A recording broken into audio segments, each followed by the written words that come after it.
All right, beautiful. So we're here, we're live, we're on the Zoom's class, and we're gonna do this pattern. That's the idea. So for this pattern, you know, the cool thing about it is that it has a very nice template to it, and it comes from the platinum rectangle. Right now, my mind is a little bit drifty. I'll get my head together as soon as I start folding. So the idea is that this is made up of the height of a hexagon and two squares on top and bottom. 1 square, 2 square, and then height of a hexagon. That's the idea. So in order to construct it, we need to first do the 30-degree angle. And for that, so we're going to start with our rectangle of paper. Doesn't matter if it's A4, doesn't matter if it's letter size. All that matters is it's a rectangle. It's better than a square because we'll get a bigger result out of it. So although as you saw, it was a little bit slim and a little bit tall, but it'll work. So we start by folding this in half.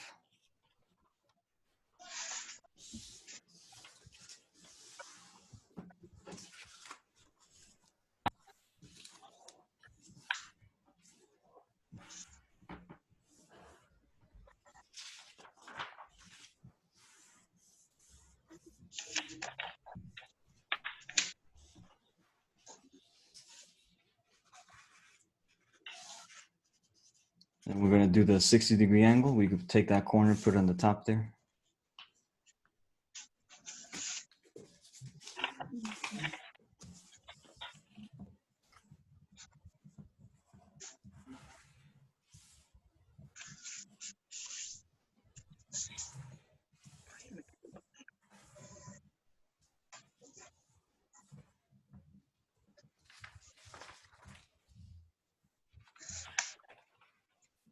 We bisect that. We put this corner now onto the fold.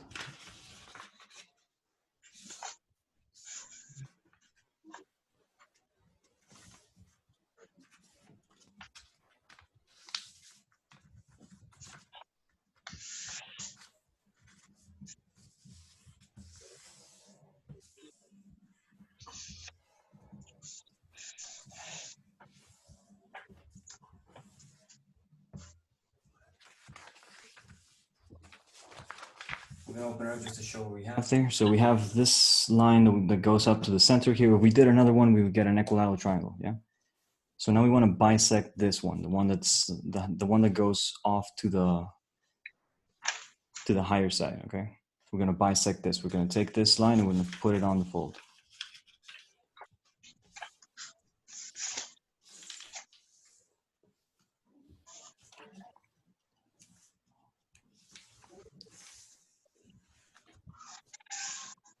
So I guess what's on my mind right now is this phone call.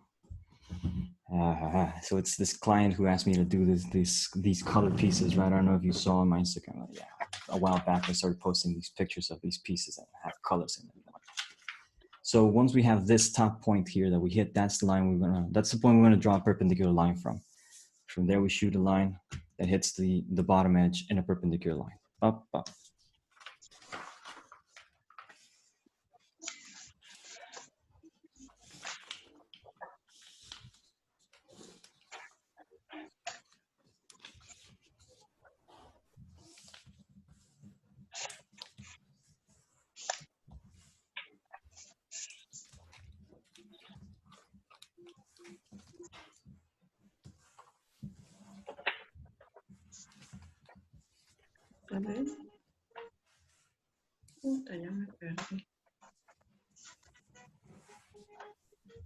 And she's mad that I posted the pictures of it before she did. And she's like putting, I don't know how many likes today. It's putting that in my face, and you don't get it. You ruined it for me. 6 months of work, and you ruined it for me. Oh God.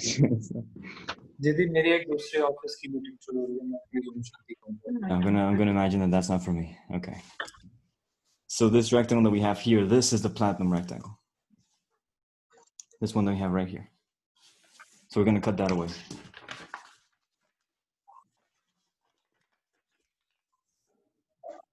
So I don't know if I'm being like a little kid about it. Hi, I've just joined. Can you just take me through the process? Just joined. I'm so sorry. Oh yeah, no problem. Start over. So if you're in this step, you can cut this away, get your platinum rectangle going. So we're constructing the platinum rectangle. That is the rectangle that is inside the dodecagon. So it's a 12-sided polygon. It's the rectangle that cuts it right across. So it has a very specific angle of pi over 12, which is nice. That the pi is that the division of the angle in radians is actually the rectangle it retains to, the polygon it retains to. So okay, so a right angle is half of pi. So this angle is half of pi. So from here's where we're going to shoot off the angle that we need. So this is half, we want to get to 12, okay? So we're going to take this bottom edge, rather, it would be this edge, rather. But yeah, doesn't really matter, but let's take this one. I'm going to take this, my left-hand side of the edge could be either one again. I'm going to put it on the middle line. I'm going to slide it. I'm going to slide it up, where it hits that corner, and the other corner hits the line. Boop, boop.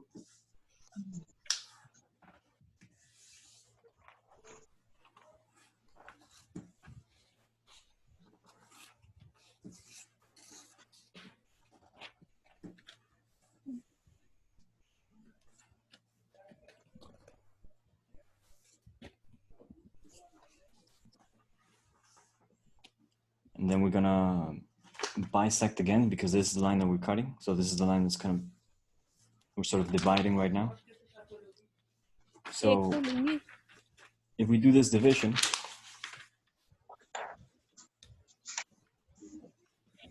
so I turn the paper over so that it falls, so that the fold doesn't overlap, right? So what I take into account there is just to keep my folds without any layer on top. So I don't fold this way, because if I do, it's going to fall on top of this layer, which is falling here. So that would make this angle not be as precise. So it's better to go one way and then the other, or you can unfold and then go this way, right? Because that height, that layer, the piece of paper has a height to it. A piece of paper is a three-dimensional object. One of the things that sort of like go off the wayside, we forget. So now we have this half of pi split into thirds. So half, but divided by 3, we have 6. So when we're pi over 6, that's the angle that we're working with. So we want a pi over 12, so we want to divide again in half. So 6 in half, that's 12.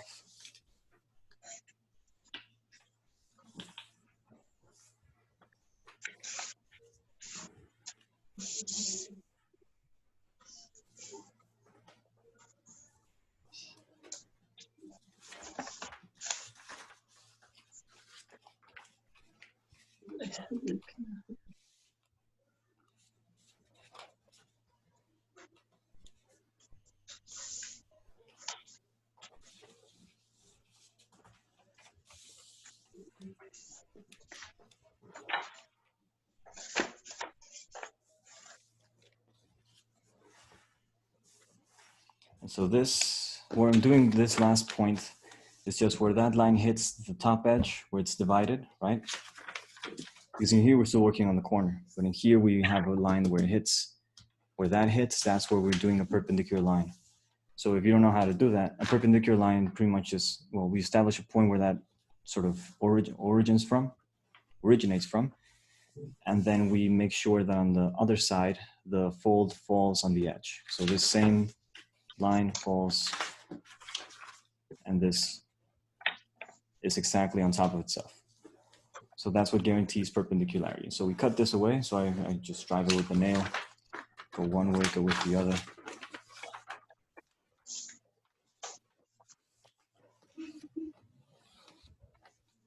So you didn't divide the angle into 6 parts. Yes, but we only care about one because we're going to cut it away. But yes, that is true. Yeah, with this right angle, it's now into a sixth. But because a right angle is half of pi, and then we're putting that into a sixth, so it's 12. So it's pi over 12, this angle. Okay. Right? So then we cut this away.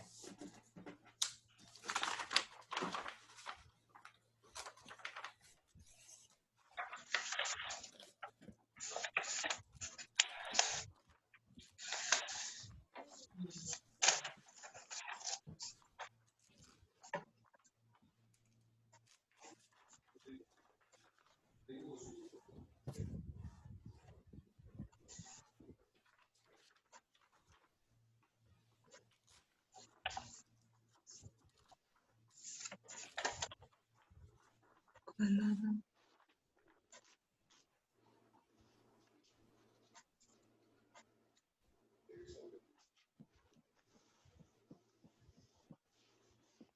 this is what we're going to work with, the platinum rectangle. So the ratio of this rectangle is 2 plus root 3. So what that means is that there's 2 squares and the height of a hexagon inside of here. So in order for this to work well, we're going to have to take some things into account. One of the things is that we're going to have to divide every of these corners. So I'm just going to show you the final example so you can see what I mean. So these 2 corners at the sides here have a 12-fold division. So does the square, right? Where the square hits, that's also a 12-fold division. And then at the center. And that's pretty much it. So we need 1, 2, 3, 4, 5, 6, 7, 8, and 9 centers of 12. So that's almost like the tedium. That's the hard part.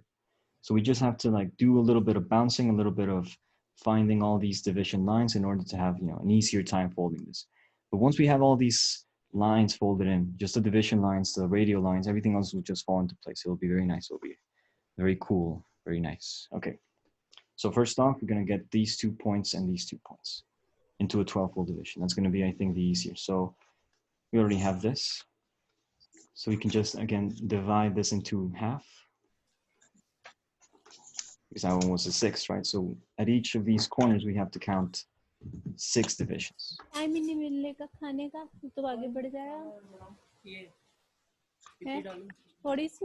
So this one is kind of easy, and that it falls to the folded line there. Thank you, beta.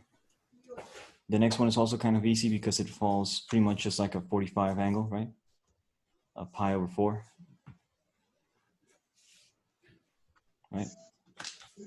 And so now this corner, I have it complete. And go 1, 2, 3, 4, 5, and 6 radial divisions, or radial areas. 1, 2, 3, 4, 5, and 6. It's 5 lines really. 1, 2, 3, 4, 5 lines. Okay. So the same thing on these 2 corners, on these 3 other corners now. So I take into account this corner here. I fold this in a 45 because I think this is the easier one.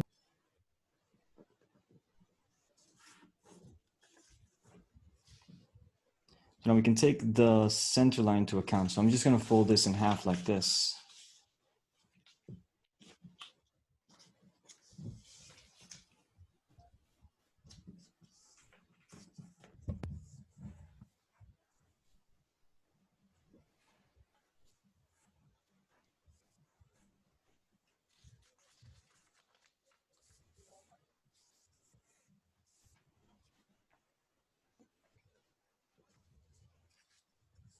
Now, as you can see, there are some points here that where the line intersects. So I'm just going to drawing with my pencil here until the line hits the middle. Okay.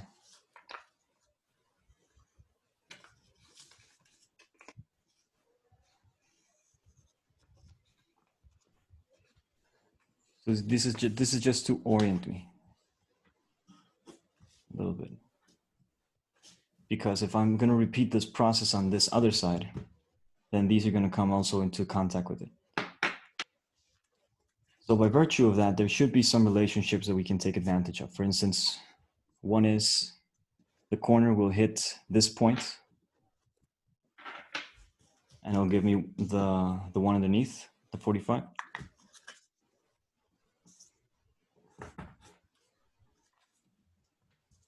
So that gives me this one.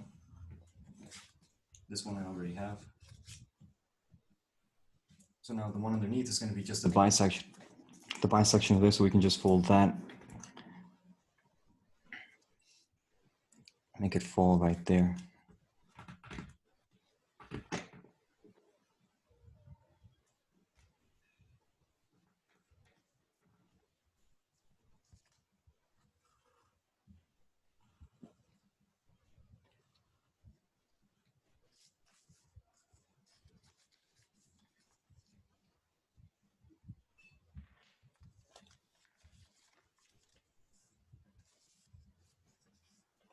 So now the next one is going to be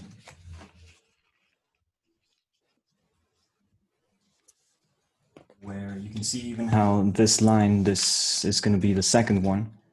don't know if you can see that, but it's going to hit on the edge of this square. See that? See how it hits on the edge of the rectangle?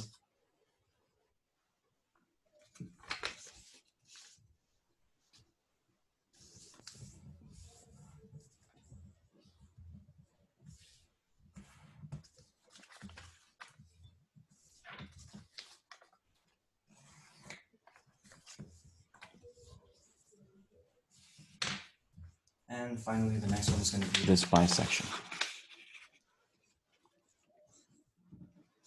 So it used to be that we used to fold like these radial division lines all in the same, all in different states. Like one would be mountain, valley, mountain, valley.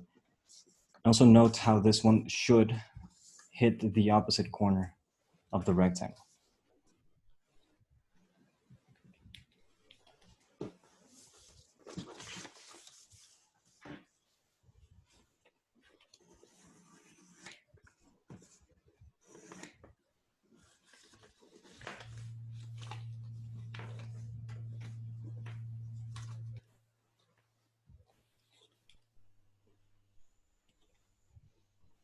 अरे बाबा रुक जाओ.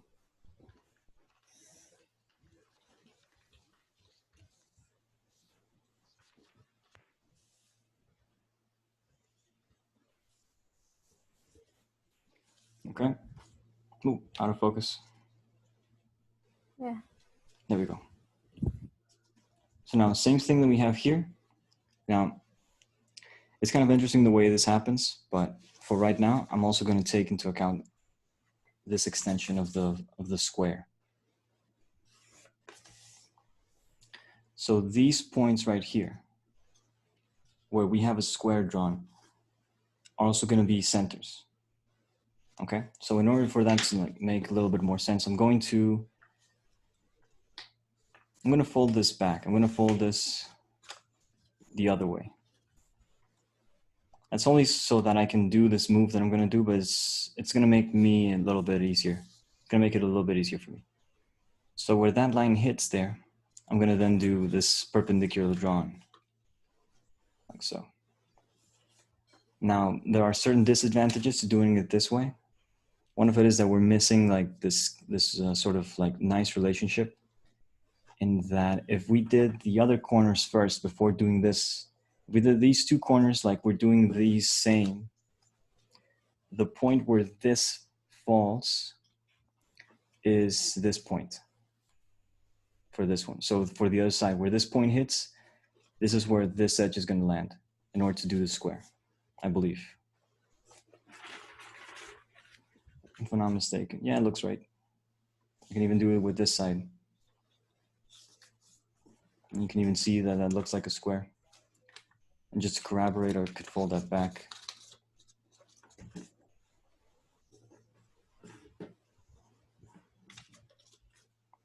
You guys see that, how this hits on this point?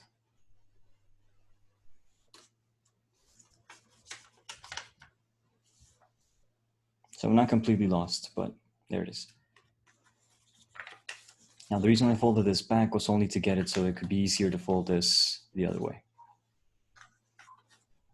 Okay, so now the same thing that we're doing here, all this stuff, we're gonna have to do it on these 2 points. Well, first let's do these two opposite corners. I feel that that could be a little bit more necessary. So we get the 245s, I think is easier. 1, 2.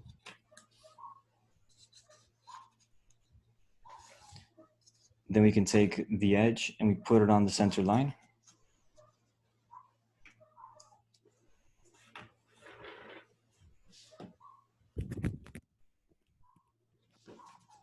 Anybody see that? Edge, center line. This gets bisected.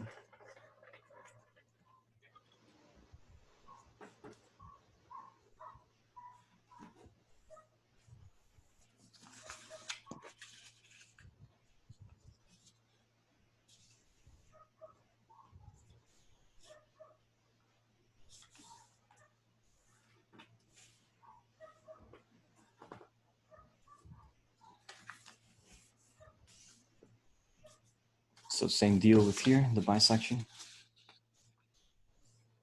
No, wait, no. 1, 2, 3, 4, 5, 6. Yeah, no, this one's done. This would have been a little bit too much. No, this is done. So now the other side.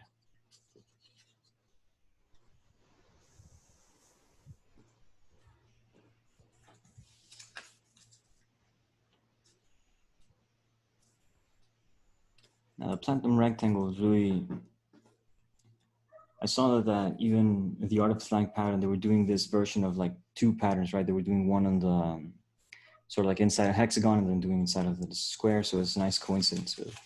I just saw this morning, but it was last night. I don't know. Point is that it is a way that you can sort of do patterns that integrate or like play around with the foreignness. And what's interesting is that when you construct them like together, like we're going to do right now, you're going to appreciate how much, that's done, how much one can inform the other. So because we can focus on making our pattern on inside of this hexagon height, and then use those references in order to like take it down towards the square. So it's almost like it drips down. But again, because of how it's oriented or like arranged, we can also play around with the order of these. So we could have two squares followed by the height of the hexagon. It doesn't necessarily have to be this way. So now we have these two are done. So with these two, we're missing these two of the square and the center. So let's fold the center a little bit. Let's fold this in half.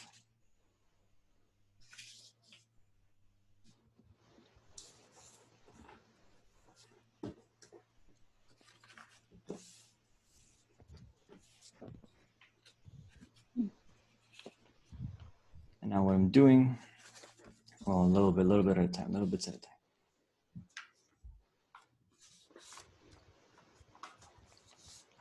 So remember how we did this thing I told you about the square that it falls on these lines? So again, this also goes to show how there's the two squares and then the height of a hexagon. You can even see here how there is this equilateral triangle. Two equilateral triangles, which is the height of √3. So here we have these could be the two squares, right? So what else? Yeah. Center line, that's done. Next, well, we have, again, we said that these 2 points on the top of the squares, these 4 have to be 12 folds now. So 12 fold has this 45, so we can then just anticipate that 45 and put this line to fall on this line. You can even see how this line goes straight up.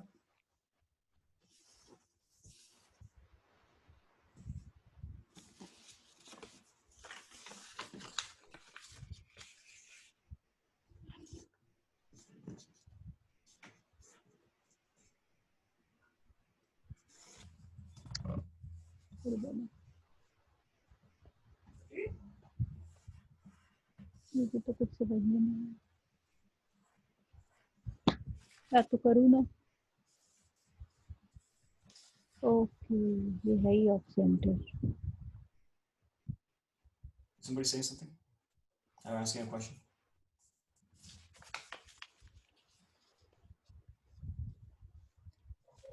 We all good so far?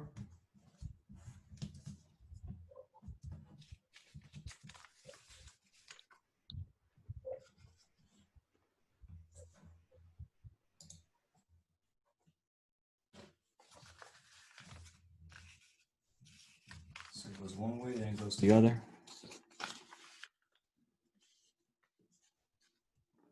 Oh, I'm out of focus. All this time I've been out of focus.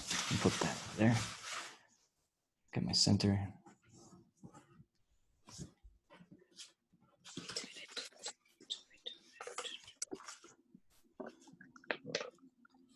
So it almost looks like we're cutting 2 squares here. 1, 2, 1, and 2. See that?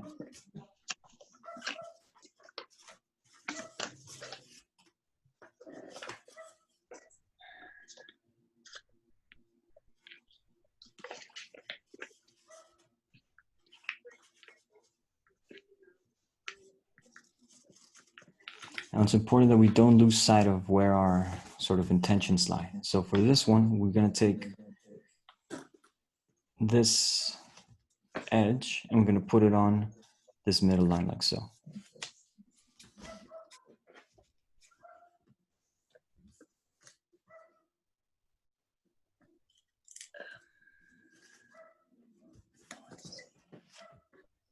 It even hits this 12-fold division there, where it intersects with the middle line.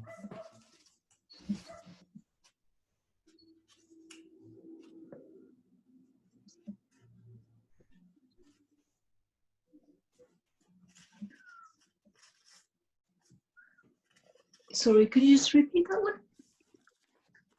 So we're trying to do the same 12-foldness in this point where it hits this top square here. Mm-hmm.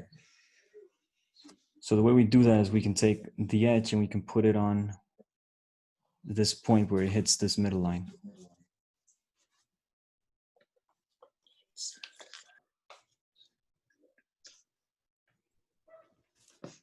it's actually falling on this division of the 12.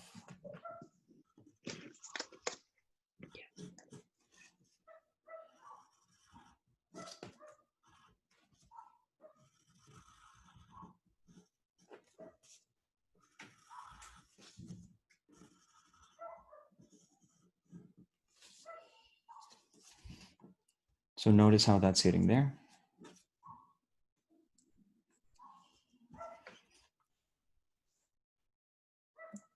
So now we're going to bisect this, so it's going to go right between.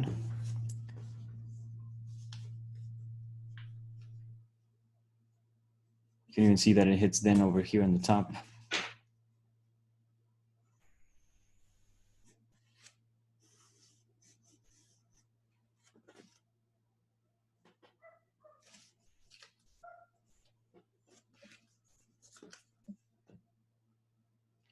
And also, since I'm bisecting, I'm going to make this line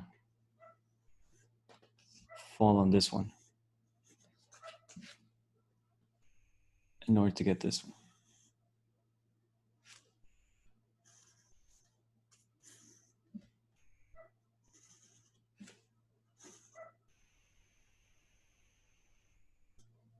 So now we got to go the other way.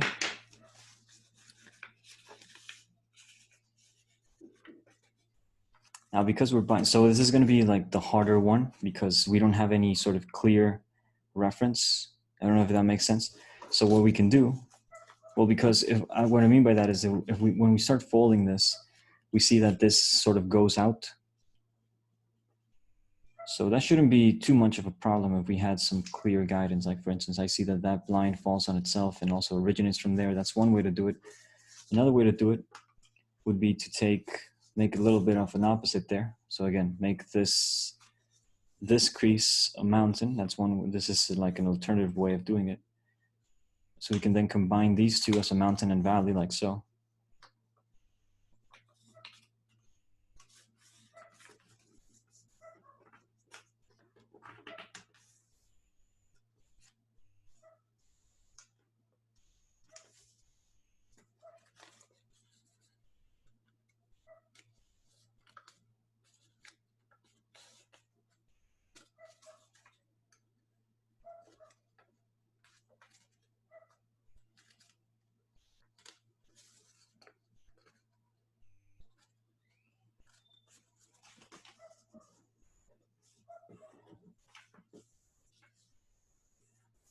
So can you see how those two folds combine? Can you see what I sort of did there where I combined this mountain with this valley in order to get the valley on the other side?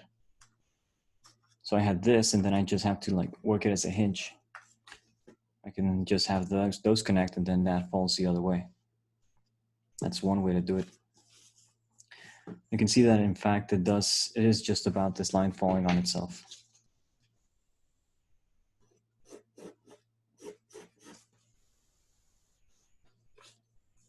Can you see how that corner falls on it?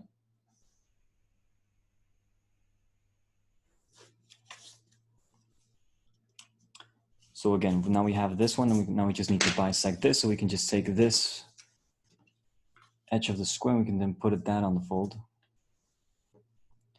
So once we have these lines, everything else will just be a breeze. Like this is the harder part, just getting the 12ness into the folds. After that, everything else is just a matter of consequence. So we're pretty much, this is still the setup. It's like we're playing volleyball, and this is the part where the ball is still in the air, almost like we're putting it up.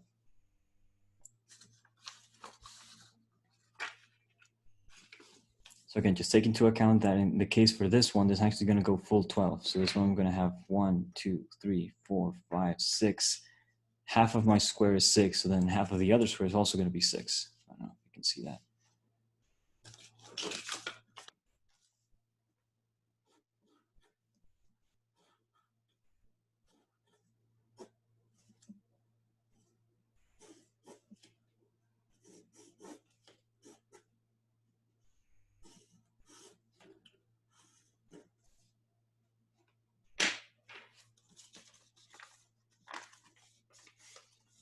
Because I sort of like take things that I realize and like use them a little bit, maybe too much. Maybe I use the tricks, but again, like I use this trick of using this mountain and valley combination quite a bit. So for instance, I have this line, and I know that I want the same, but on the other side, so I can just change one into a mountain. I can do this move. And then once I have that move, I can just sort of hinge it to the other side. And so for this, for me to feel that this is correct, and certain things have to like connect. So for instance, one is that when I do the hinge on the other side, I can actually feel that these two are like actually connecting on that point.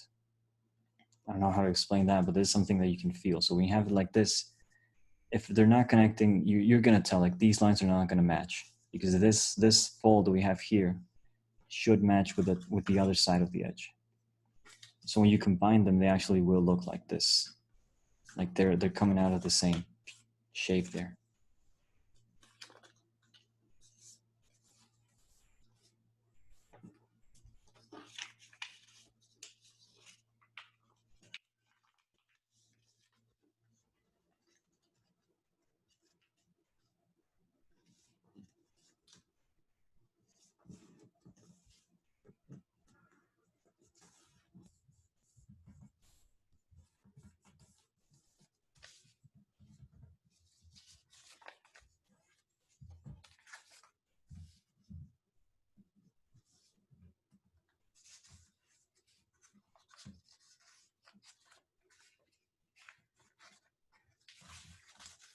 So for this one, I already have there aligned. It's not really folded there. It sort of like came about because of a hinge move. Because usually it will print the other side. So again, so another way to do the hinge instead of like, so again, I have this one that I want, that I have, this one that comes in the 45, the quarter of pi, right? Then I have the next one. So I can do this pleat, but then I can then raise up the sort of like the one that's hanging, and I can put that on the edge. You see that? Kind of falls, takes across and falls, and it should actually fall. So again, this is maybe a little bit of a bias here, but I know where this should fall. And this should fall on this other side of the square. So it's almost as if we had this rectangle without the squares, it's the line that goes from corner to corner. So this is another way to interpret this. So the way I'm doing it right now is just really trying to repeat this same angle across a point, almost like I'm fanning it. Like I'm just trying to find ways in order to repeat. So for right now, what I was doing was using this 45 that we already solved before. This one actually came here in a valley, but I changed it to a mountain. That was one way. Change that into a mountain, use the valley beside it, and then use this line. Another way to do it is like, we know we have certain like presumptions here that we can take it to our advantage.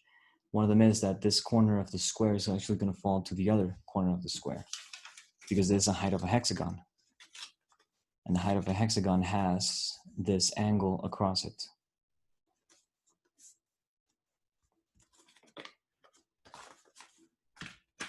Right? So then we can take that into account.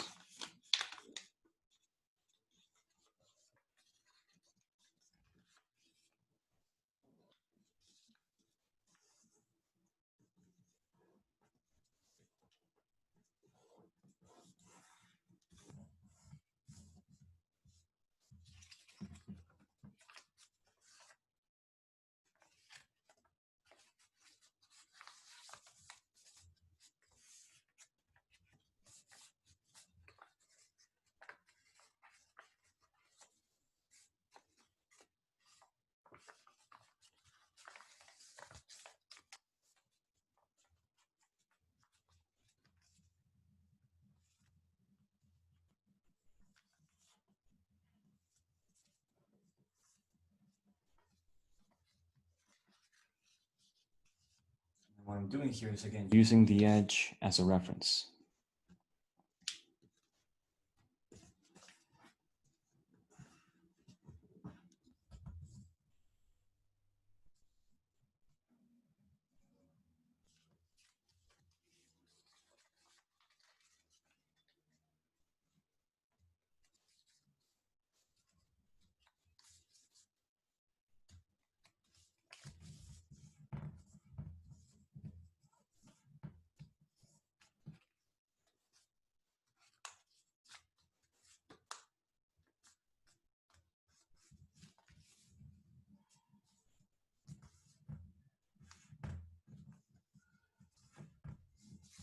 Again, doing the same thing where I'm just sort of fanning out on it. This is actually going the mountains and valleyways, but I need them all to be valleys, so I'm just going to change that around. But it's, I don't know, it's sometimes easier for me. But again, this is part of the repetitive process. This is part of the meditative part of the sequence, because more than you repeating what I'm doing, it's actually you trying to find ways to solve for this thing. Again, so we have another reference here that's really nice. Corner to the center of the square. Corner to the center of the square, and that actually solves for us a line that we're looking for. You see that? So several ways to approach this. And these several solutions, you know, they're up to you which one you want to use. But it's better if you look at what you're doing and take into account what you want to do, right? Because you want this to be a 12 division. So it's almost as if, how do I approach this? What tools at my disposal do I have?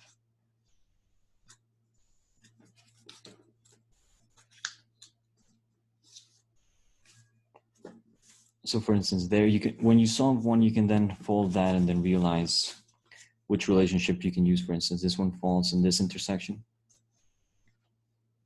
It's a bisection. So this is really the harder part. Just getting the 12 folded. Up one more.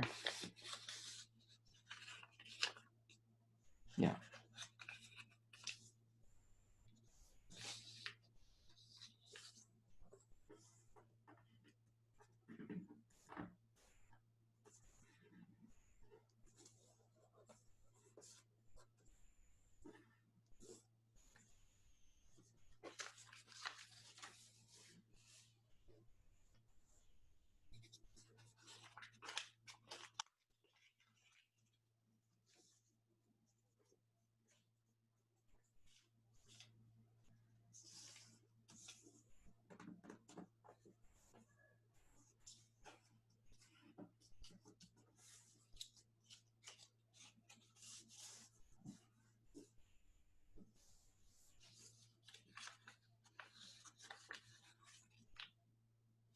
So again, corner to the center of the square, also taking that into account will give me a nice solution. So I'm going to use it. So there are several nice solutions, so keep an eye out for those. For instance, one that we had was where this line hits there. It's going to be another solution, right?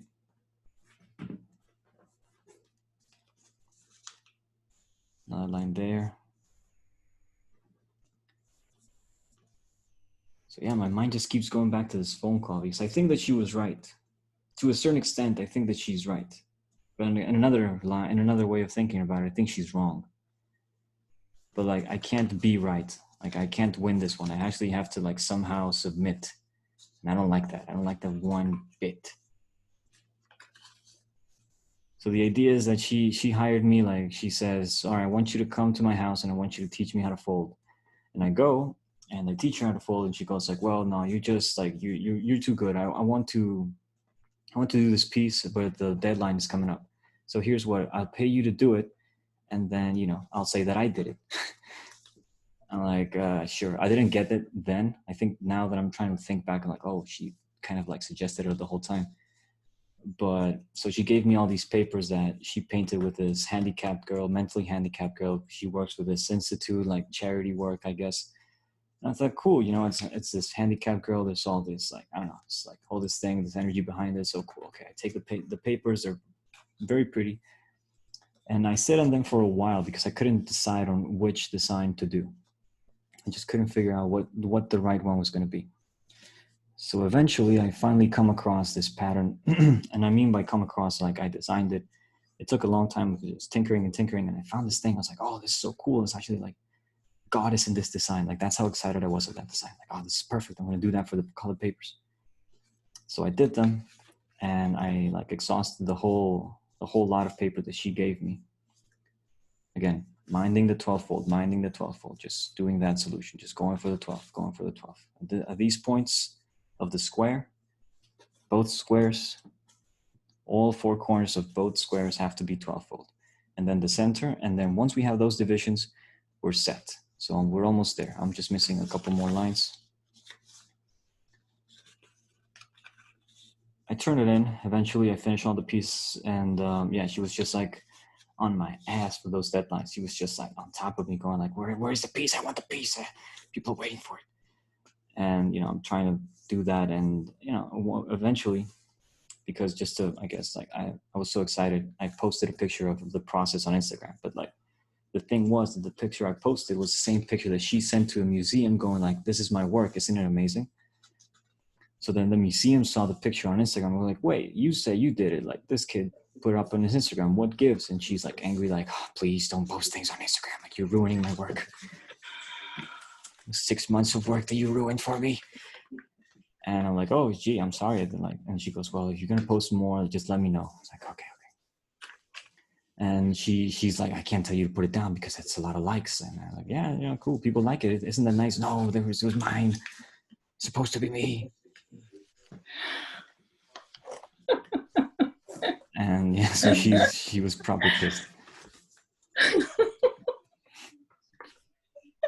And I was like, I don't get it. Like, why are you angry? And I started getting angrier and angrier. And so I finally like just did it. I finally finished the piece. I turned it in. I can't concentrate.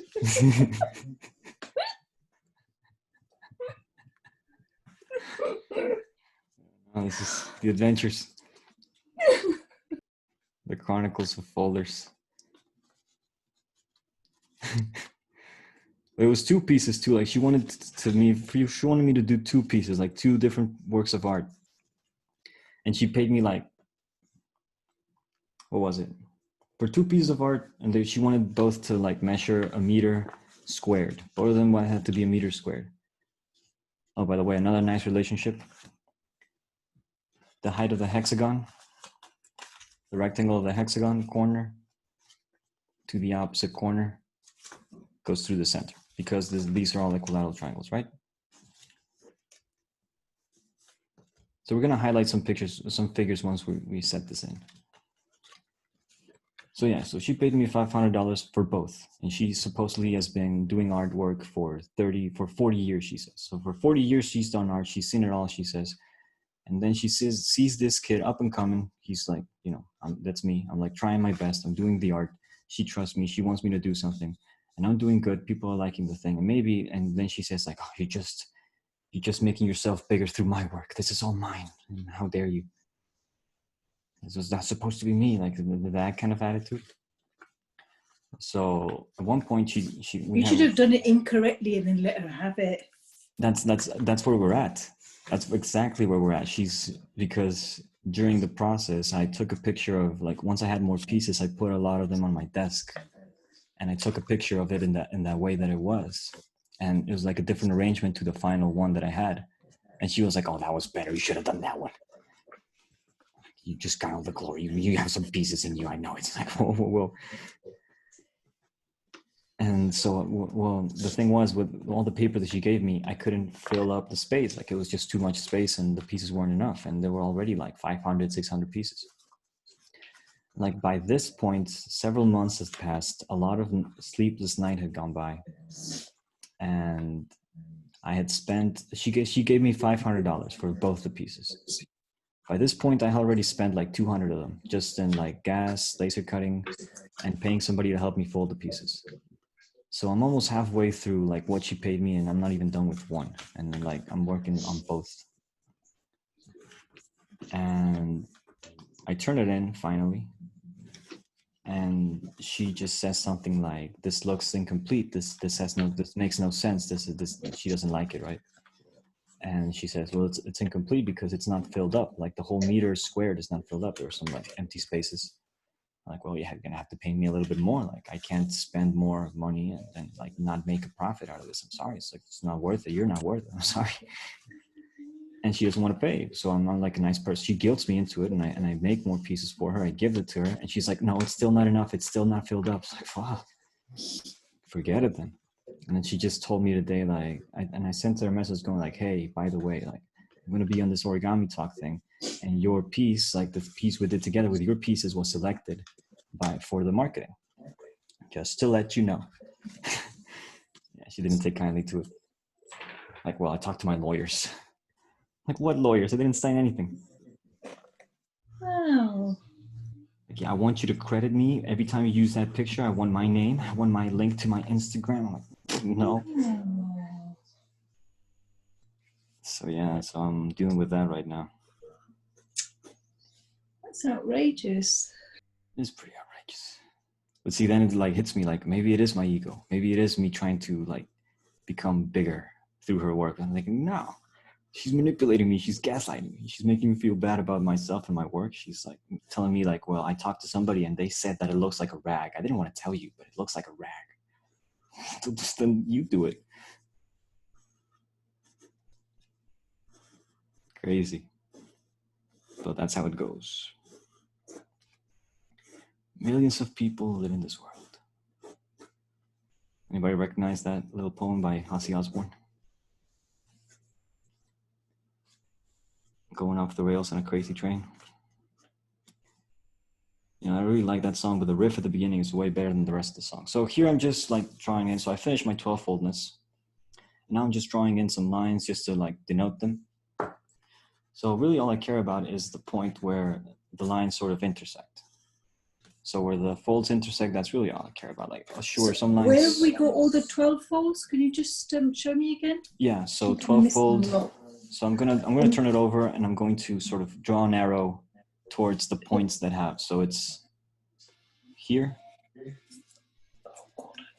here. Well, not an arrow. I'm just gonna draw a little half circle there at the points. So it's where the square is. These two. Over here, these two. Center.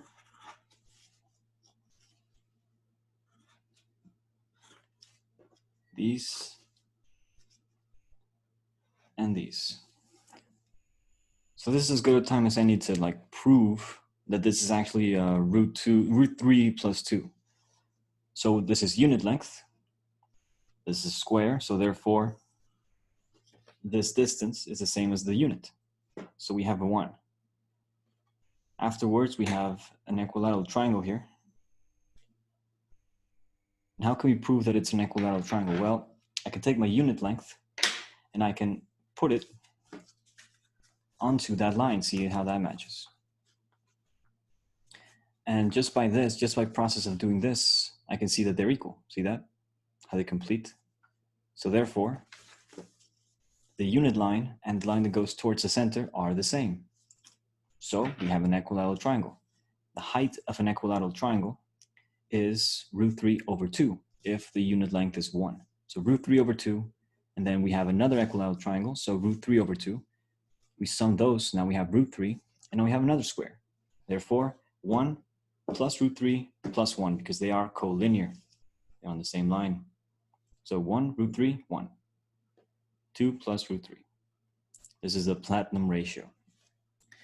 Although like some people like try to come up with fancy names for these things. So the reason why we call it the platinum ratio is just because the other two are also metallic, like they call them the golden and the silver. But the thing is that there is this other formula to get what we call the metallic means. And the metallic means give us the metallic rectangles. And the metallic rectangles pretty much have this function of giving you n rectangles and then a remainder that inside of that remainder of that rectangle has, well, I'm going to erase all this because now that I'm thinking about it, we really don't care too much about these lines. What we really care about is some intersections, some very particular intersections. So I'm just going to erase this While I find my eraser, where is my eraser?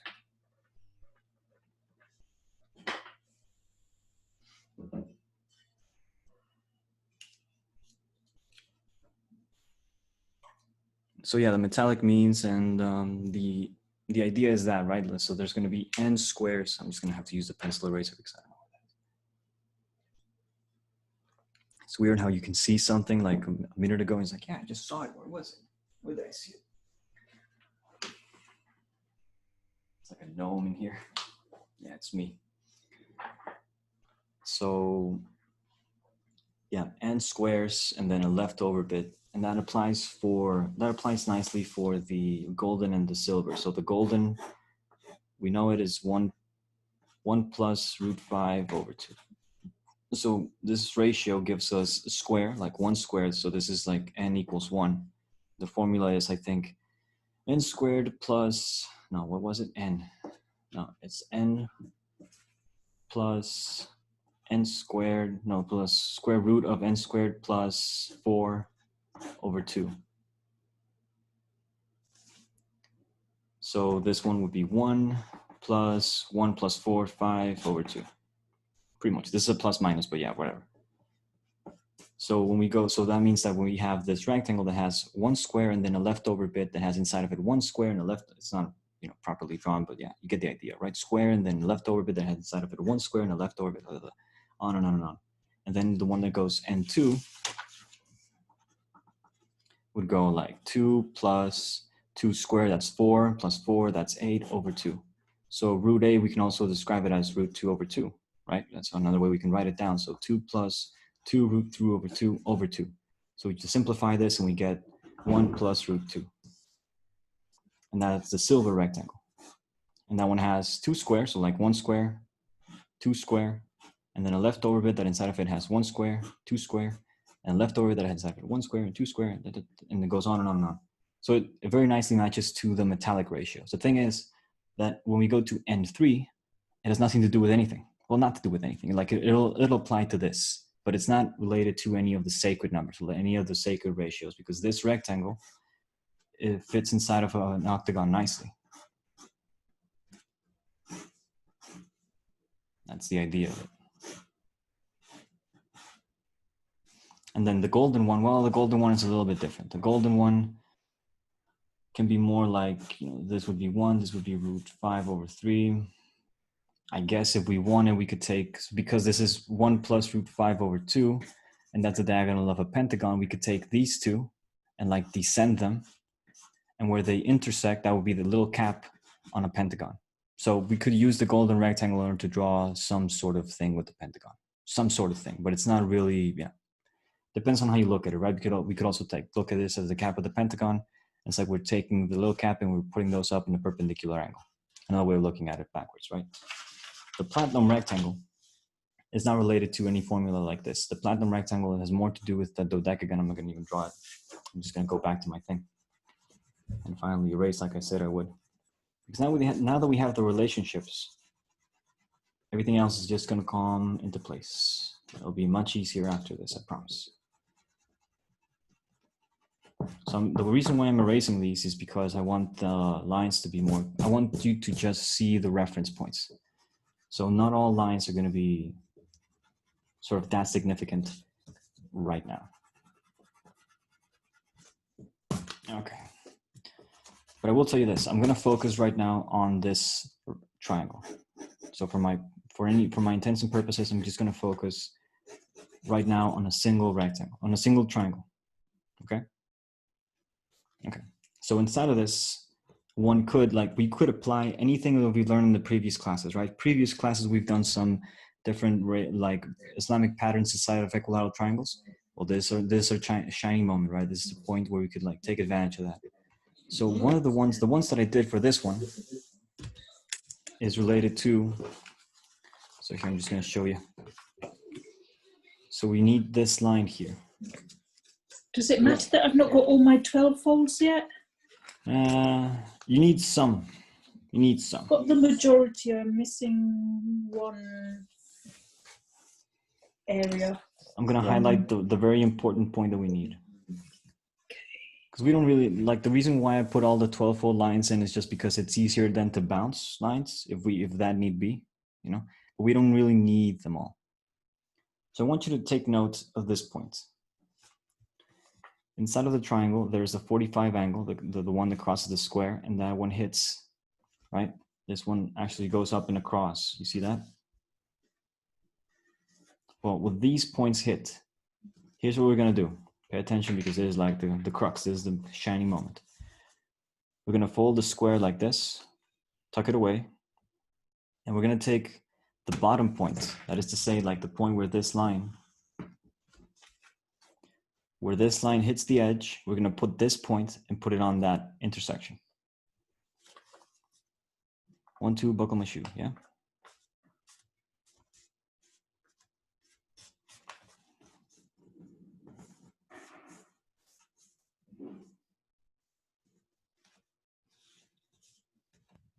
So even though that we could just use the mirror line of this because that's the way it's gonna be, like it will be actually be on the same, well, we'll just do it. So we fold it once, and then we can use that as a mirror and just fold that down like so.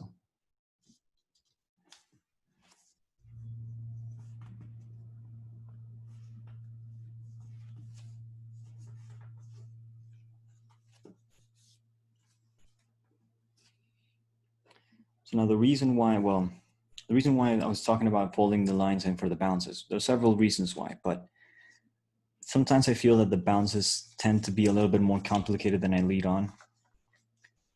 I want to make them seem simple, and I think that maybe they are once you get the hang of them, but let's pretend that we don't have the hang of them. So we are going to take advantage. We don't need to get the hang of them. We have the lines we have. So we're just going to get like in front of this line now. The same idea, the same intersection, the same like high point of the relationship there. You see that? How this one matches to my highest line, hits there, highest line, and it's there. So where would the third one be? It would be here, right? Where this line goes up, hits, and goes down, hits.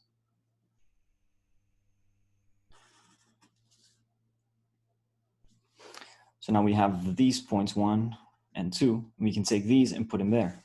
So again, we could like almost fold the edge like so, just to keep it away, just to tuck it. And we take that and we put it over there. Can you just hold it there? Let me just get my... Yeah.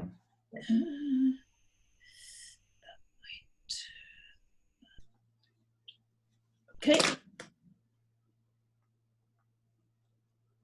So we take that point and we put it on top, like 1 and 2.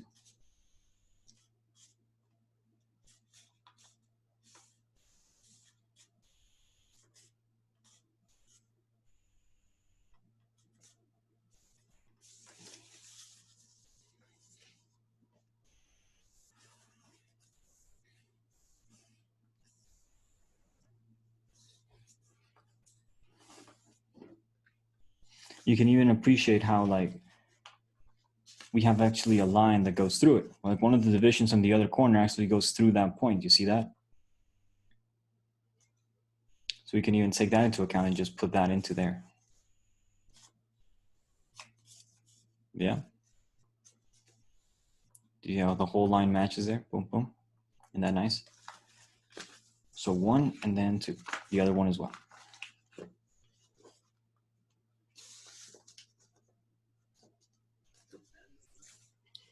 Now we're getting into like this territory of like, ooh, am I going right? Am I wrong? So yeah, stand your ground. I'm not sure I've got that. I think I've got the 3 dots. Yeah. Okay, so now you're gonna take like the bottom of that dot, take it to the edge, and then you put that edge onto that point. And it's parallel. It's perpendicular to the point, to this line that I'm drawing in, but it is parallel to this one. Yeah, no, I was taking it from a point, an angle, but it's right. So there is actually a line on the corner here that actually goes through that point, see? So it is parallel to that one. And what, that's repeated on for all 3 of the dots? Yes, pretty much. Because, well, for this one, we had that this one goes up to here. This one doesn't have a line going through it. but this one does, and this one does.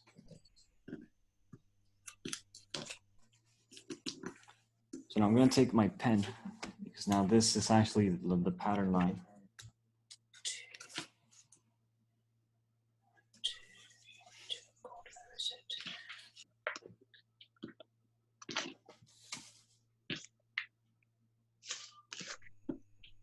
It stops here. So the pattern line is pretty much like this line that we just folded, this one, but it stops on the second one. Second radial line, so first radial line is the skinnier, no. Second one, yes. Other side, skinnier, no. Second one, yes. So from those 2 points, we draw this line. This is the fold that I just did.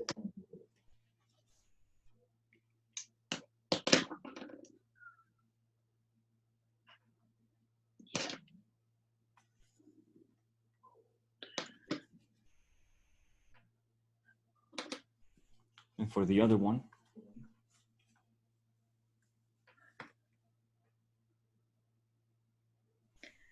So is this a new one? Sorry, after we've done those 3, is this a new one altogether now? which one? So I've got for the 3 original dots in the center, and then fold them up to it to bring Yes. the yes. So right now I'm just drawing in those lines. So the line that we just, and I'm containing my drawing to the inside of the triangle. Okay. You see how I'm just drawing in? So I'm using a pen just to make sure that if I'm going to erase something, that, you know, those lines stay.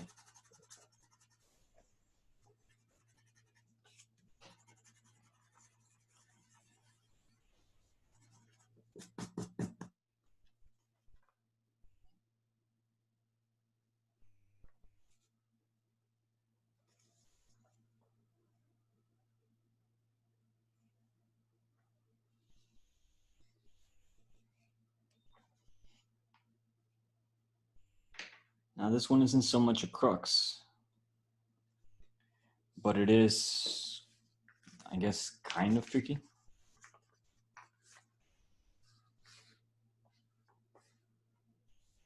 Let me see here. Okay. So here's the thing. We want to draw in now a hexagon on this point, on this point, and on this point. So again, those 3 points of the triangle, we want to draw in a hexagon.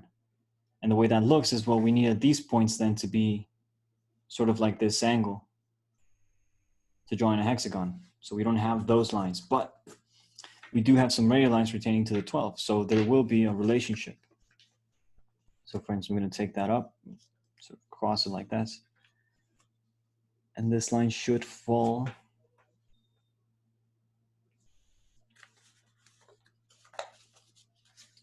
Yep, there. Makes a lot of sense. Not that tricky at all. So the way that looks is we're going to take this point, this corner of the triangle, and put it onto that half of the triangle. Corner of triangle onto, so we could even like fold this way, just because it's parallel.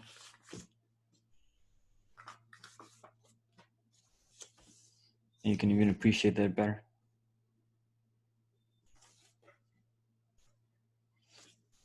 And we take this and we put that onto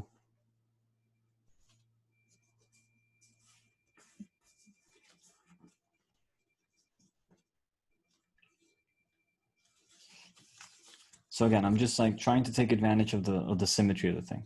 But it goes point to center. So corner to center of the triangle.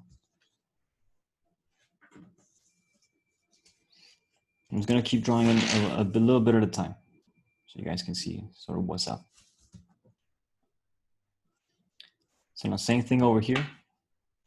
The way that's gonna look is again like this point to the center of there. So this is easier because it's just like to the half of the whole rectangle. But again, like it's gonna cut through the whole rectangle. So I know it's a little bit daunting sometimes, like especially when you fold these kinds of patterns, like it's like, oh my God, it's so many lines. So it's a good idea sometimes, you know, to have a pencil or a pen nearby, so you can just write in your reference lines, not get too lost. Keep it real.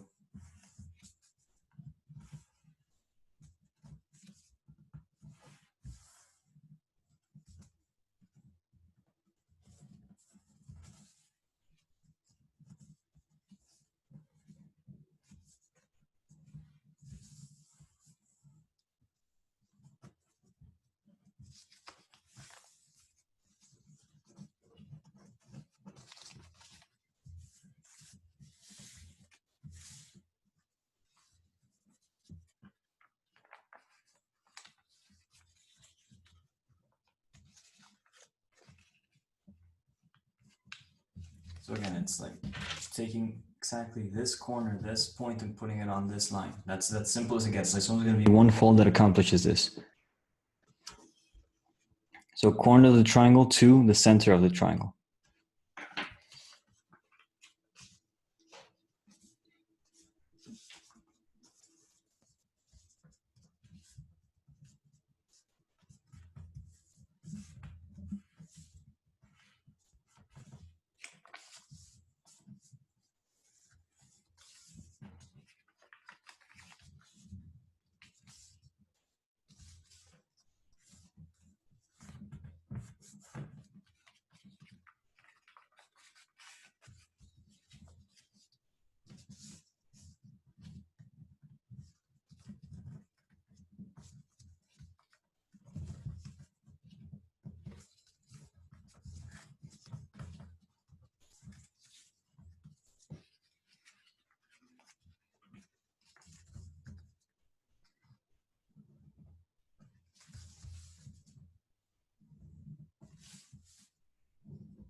So here we've pretty much solved for one triangle, yes.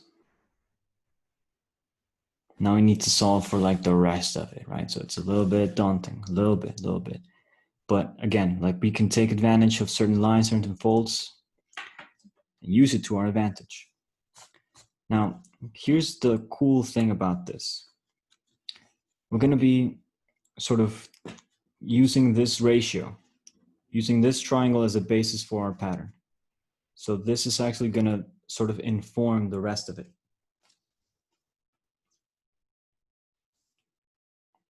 Now, because of the nature of these lines, because as you can see here, these are based on, so this is unit length, right?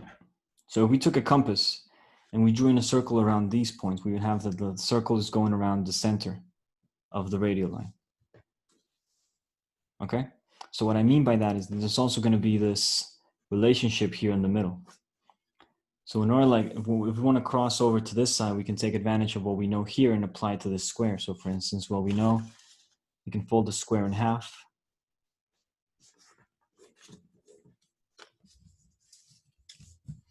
Now, same deal. So here, there's going to be some pattern. Well, actually, I have to fold this the other way in order to take advantage of it.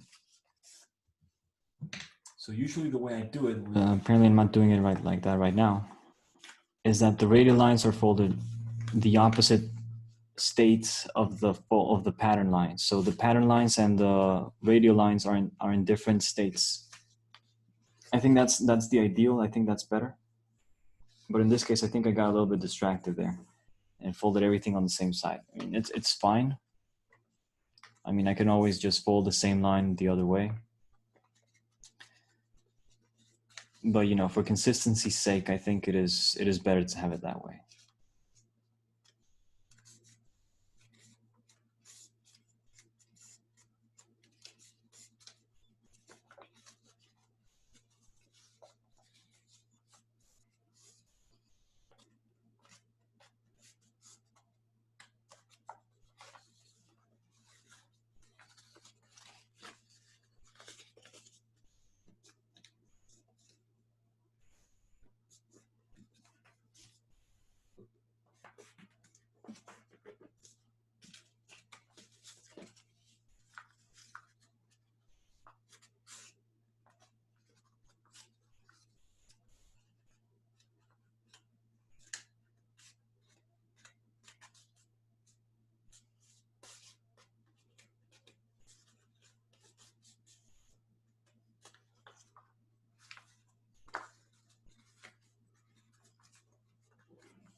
So again, here I'm just refining my folds.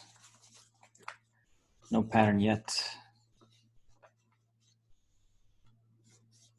Okay, so again, let's ignore that for a little bit.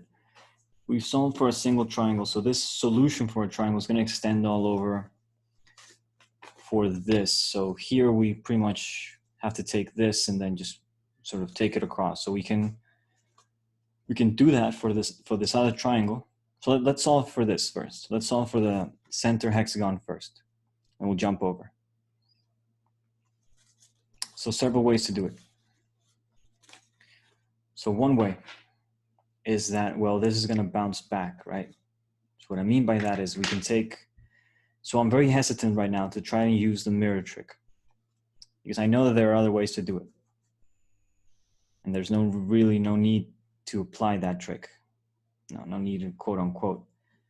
So let's see, let's figure it out. Well, I know it's going to be a right angle and I know it's going to hit there. So I guess I could just do that. I can just find where these two lines hit and just do a right angle there. Good enough.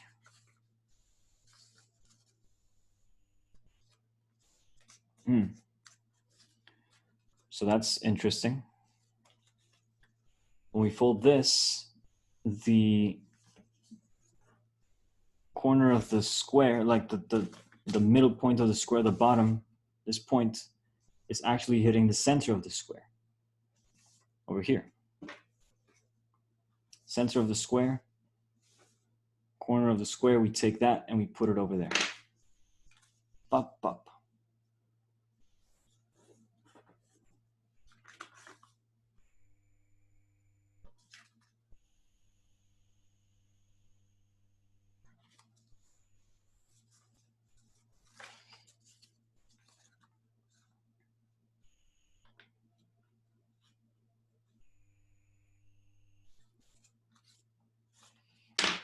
I'm just gonna draw this in. Yeah, this one goes straight, doesn't, just stops there, boom. Boom.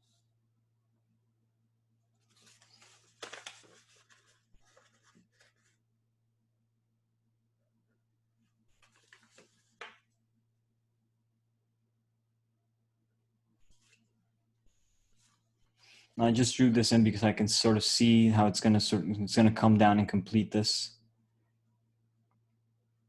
But we want to take also, so if we can find the other triangle, that would be better, right? But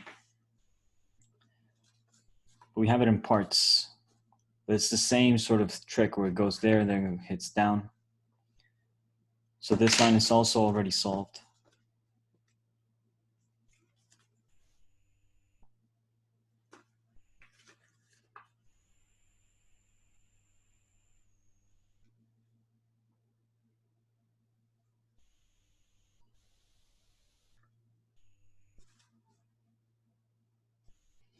Yeah, so is this one, it goes all the way.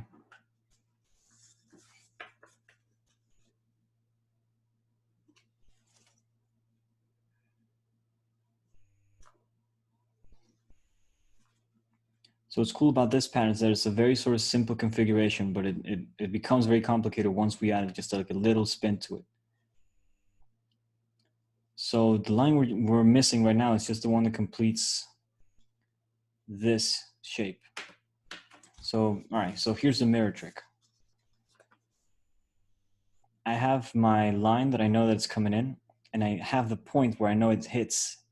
And that point where I know it hits, I know it's gonna do the same angle outwards. Okay, so I wanna fold it, I'm gonna turn it over, and I can even see there. Can you see that? And where this line, it's coming in, hits, it does this little swivel. So it's the line of the pattern, folded. I have the line that goes through the center. And then when I fold, I just make sure that it hits the edge.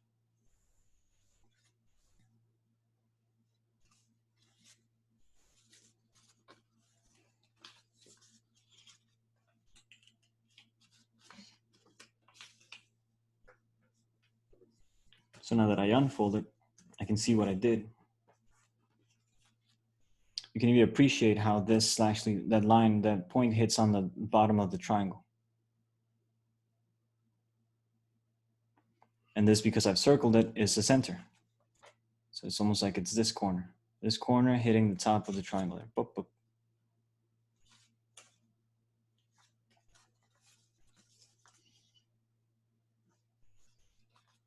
And that completes it. Although it completes it, quote unquote, because we still need the line that goes through here and sort of like goes right across. Actually, I think we might have it. Yeah, we do, but I think that's more something else. We'll see. It's gonna come and connect with this anyway, so we'll hold on for that. So again, we said that it was this center over to the bottom of this triangle there. So this center, just take that and put it on the bottom of the triangle. Make sure that the line it's falling in is falling in. I mean by that it's parallel, rather perpendicular, because it's falling on the same line. So this line that goes through this triangle is part of the same center. So this line is falling on itself.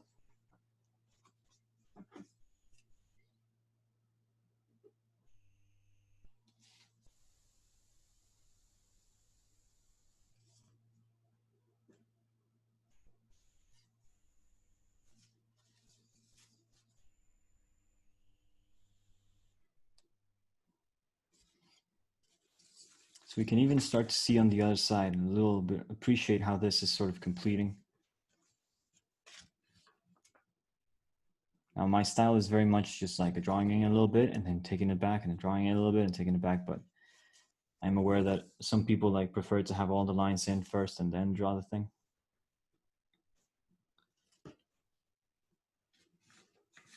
Apparently I still have missing a radial line. I was missing a radial line.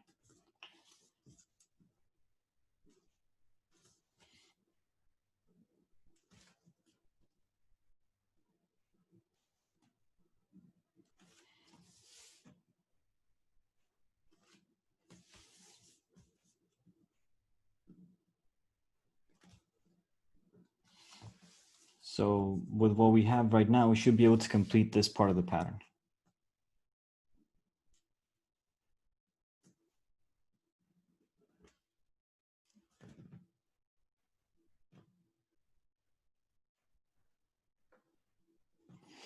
So now here, the thing is like this line is going to come in on the center of the square. So this is where we stop.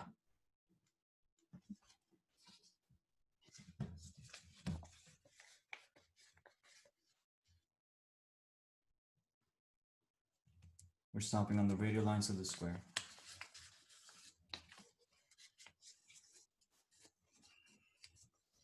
So now this would be our significant square, or a significant sort of part of the pattern.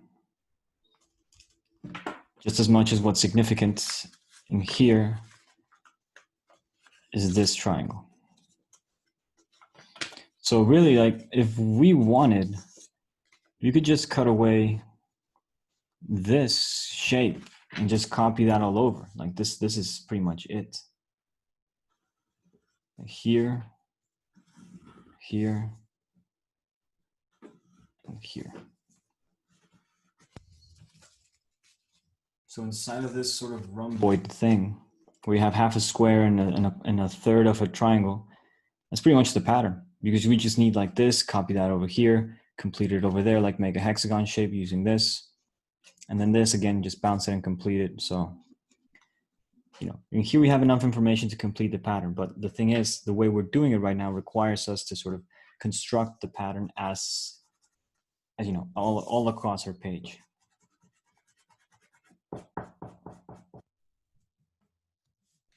Noticing there are some comments. Let's see here. Oh, nice. The ratio works. The ratio talks that Sarah gave work.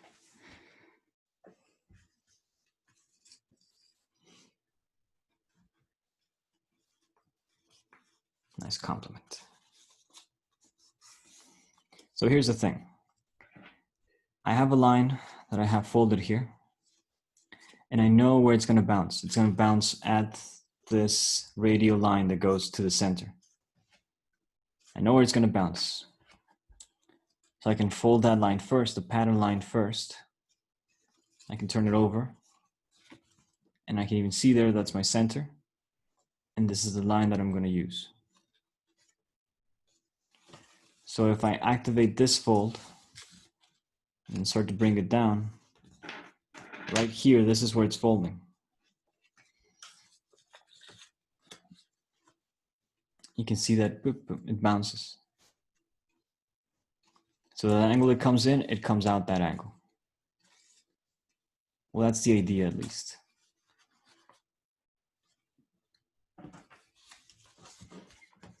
So I'm just going to draw in a little bit of this shape. But see, the thing now is that I need to complete it. So I need the same sort of line. So again, I'm going to use the mirror trick. I know the mirror trick is a little bit daunting, but again, I have my pattern line and I have my radial line where I want to bounce it off of. So because I can see that this shape is sort of like bilateral. So this same angle that comes here is going to come out the other way.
So here's a little bit of a change to this shape.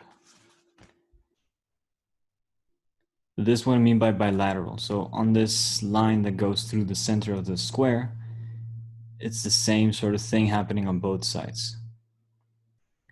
So this is why it works, why this mirror trick works. So here's another way of looking at it.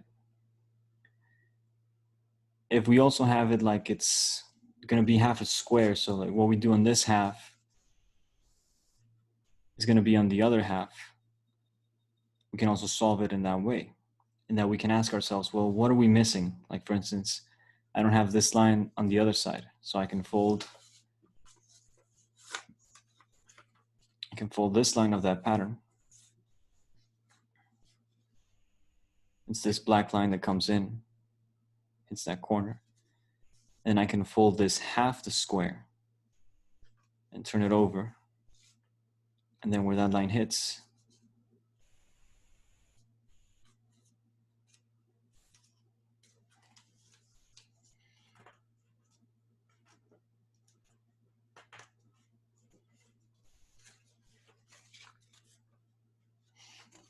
so you can see how this way I've copied the same angle going one way and then the other, no bounce.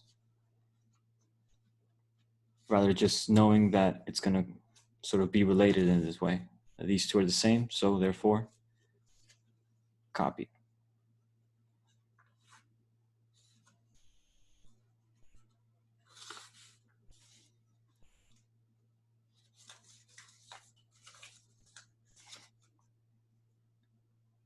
So same for that.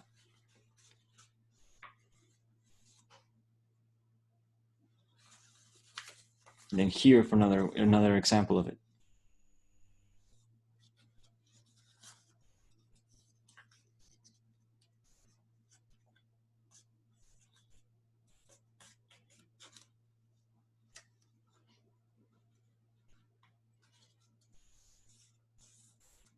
You know, I followed this pattern several times, but this is the first time it sort of hits me that the square inside is actually like half of it.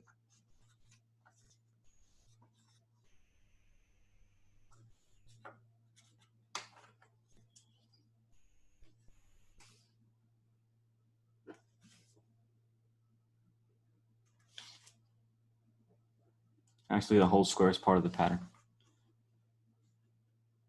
Funny. It's right in front of me. So let's see, what other thing can we sort of establish from here? We have this line, this pattern line that comes all the way out. Then we have this radial division, this one, that we're missing in order to get like the other side of the rhombus. So that's one way to achieve this. So we can also use that mirror line, or we can use this mirror line. There's going to be this bilateral shape again on the other side. It's the same line, but like different ways to achieve it.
Yeah, no, this one also goes all the way.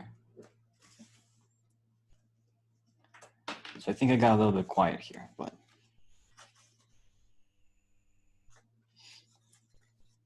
again, the idea remains.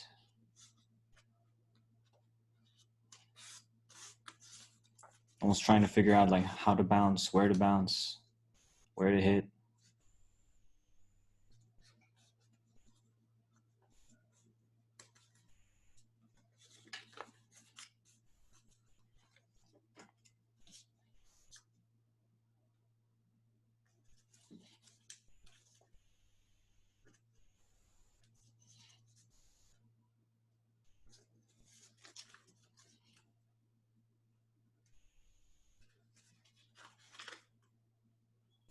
So you can sort of there start to appreciate how the pattern is becoming. And so also the idea is that once we have half of it, it's going to be easier to do the other half, because then we can sort of use this mirror as an advantage. So say for instance that I have this pattern line. So a way that I can just copy it is I can just fold it in half, fold the pattern line, and then just fold that on the other side, using that edge as a reference. So in this way, we only have to actually solve for one half, and then I'll just take it to the other side. But we're still missing one more line over here, like one more sequence. So let's see where that bounces. Well, this one is done as well.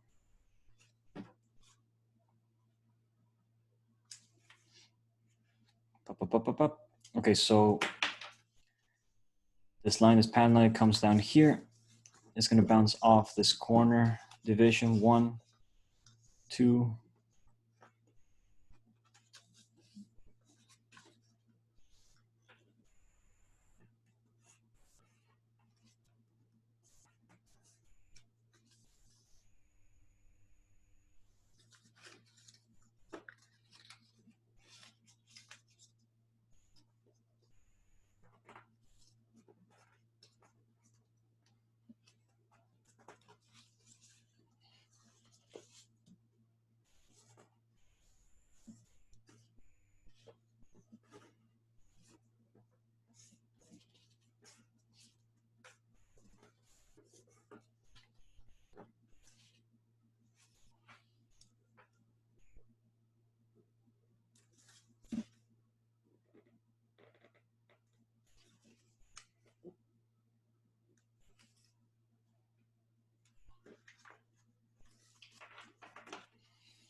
So again, so this one's coming in down here, hits this radial line, and here it's going to bounce, and well, it's going to hit this middle point. That's like the whole deal of it, right?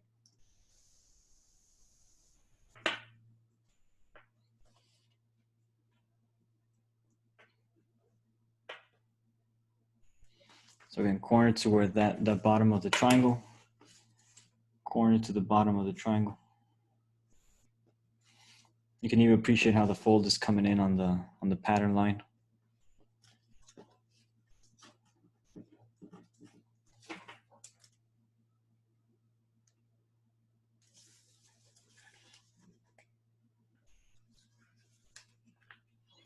So nicely comes all the way down.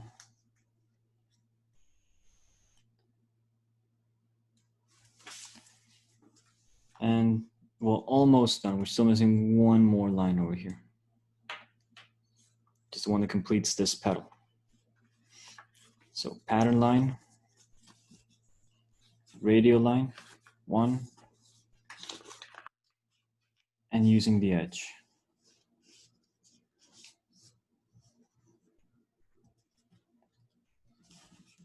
You can appreciate also how this corner is falling in on there when it combines. So the mirror trick sort of suggests that there is, like, it's very natural to the shape. Like the big clue for me that makes me say that is just that there's this very nice relationships that happens when we combine those. But it's not a fail-safe. Like it will show us the way, but it's not completely accurate. I wouldn't like bet my life on it.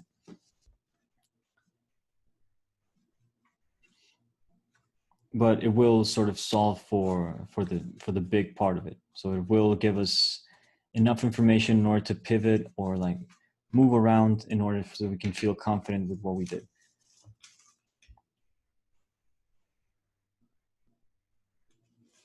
So this one comes down there.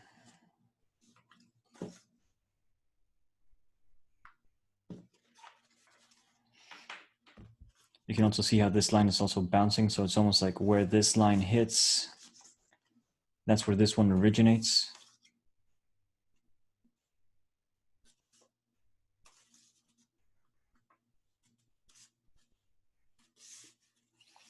You can also see that this point is actually hitting this radial line up in here.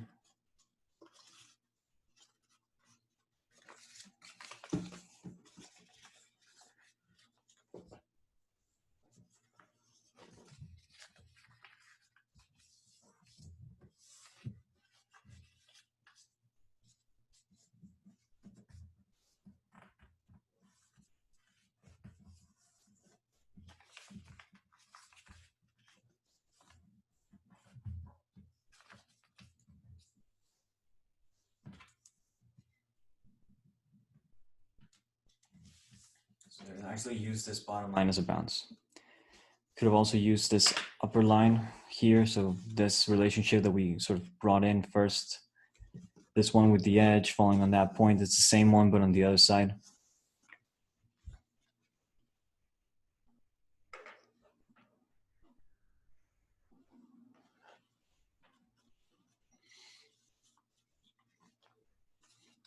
Thanks to Sharmina, and thanks to Nihaili so for dropping in that good luck charm there. Appreciate it. So half is done, and now it's pretty much just a matter of copying the same pattern, but on the other side, pretty much. So we can start asking questions like, where are my lines on this side? So for instance, I have this pattern line that I already have there. And then I can fold this in half. I can match it.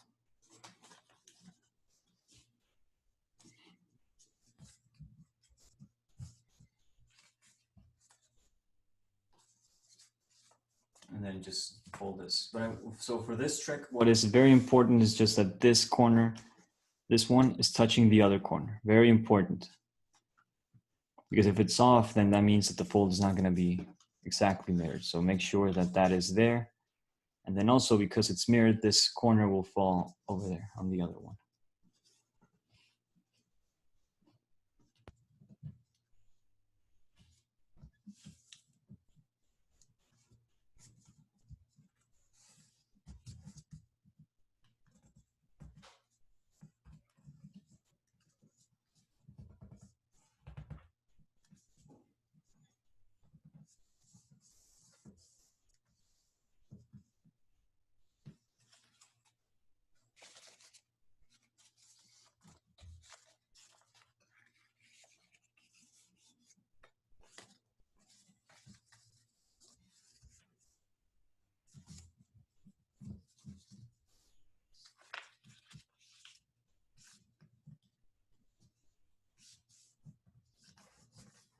I'm pretty much just doing the same thing but on the other one.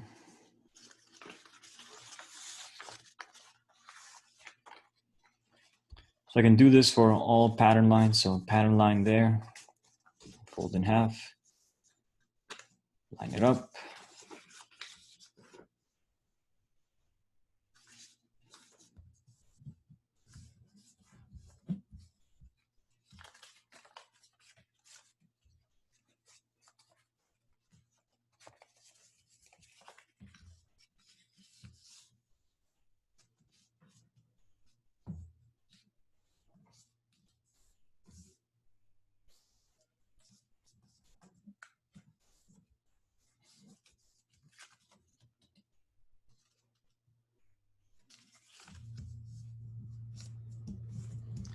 Now here is another example of sort of this trick sort of coming in, not doing what it was supposed to. I found that there was a little bit of an off, like it wasn't completely there. But, you know, again, like it gives us a very good reference. So now it's just a matter of sort of course correcting, pushing and pulling, and just getting things to actually match to where they hit the radial lines proper.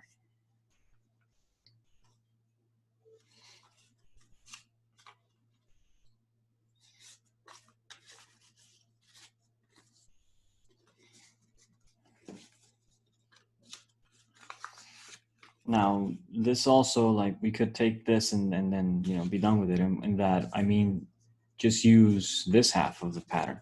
You just, you know, just use this on our tracing paper. Because then we can just rotate it, put the same thing on the bottom, do that thing. So we're pretty much like, if it's about tracing paper, then we're pretty much done. But in order to like get the full platinum rectangle going, well, we're still a ways off, but at least we're very much closer, and like one half will inform the other. So yeah, I can't stop thinking about this client. Like I gotta call her as soon as this class is up.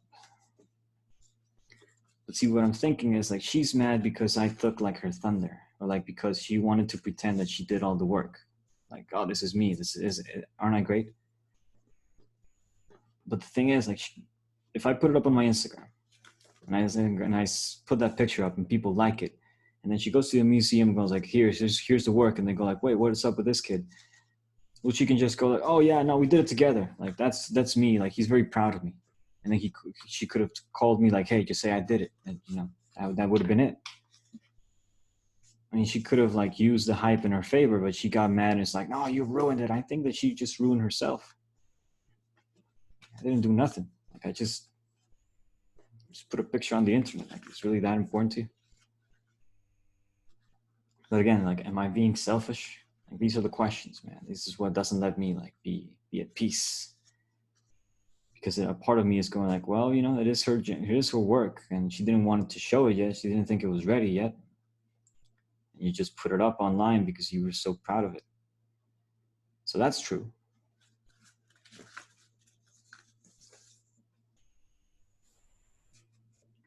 But, you know, can you blame me? The answer is yes.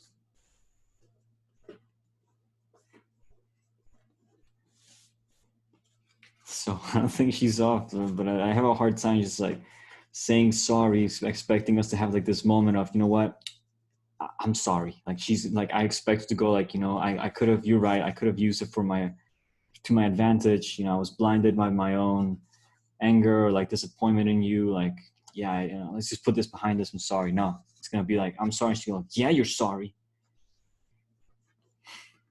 I can already tell.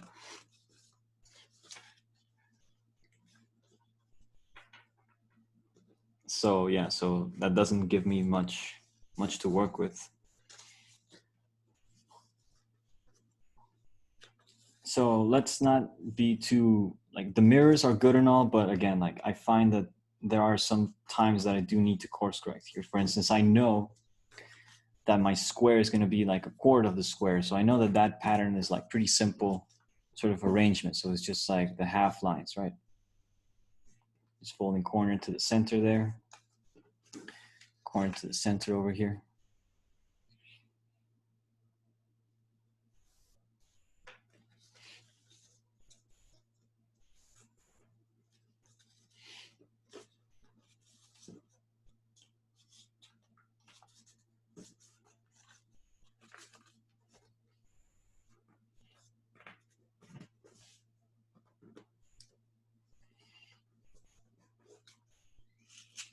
So I guess that part of me is just like, I'm thinking, well, if she actually believes that she's the one that's responsible for the work, and it shouldn't bother her because she knows the truth. Like the truth should comfort her. Like, oh, you know, let this kid believe what he wants. Like I know I did it, and that's the reality of it. But if she's getting angry, it just means that she's aware that, you know, like, she's not that much into it. She knows. Otherwise, she just wouldn't care. Like, what if other people see my work? Yeah, I did it. Appreciate it. I don't know. Like, she's just giving me a lot to think about. Like, I mean, she's not that old. She's not that like out of touch. I mean, she's what, like 65? It's not that old.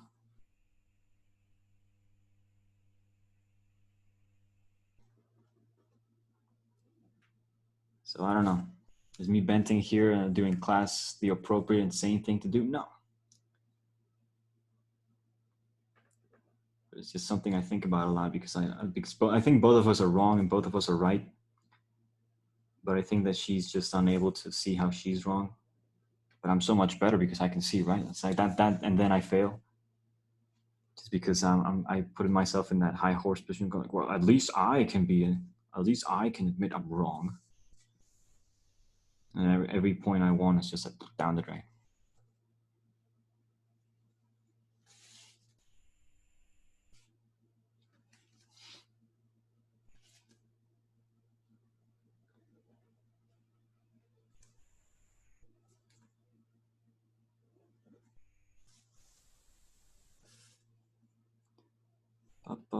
This one goes all the way.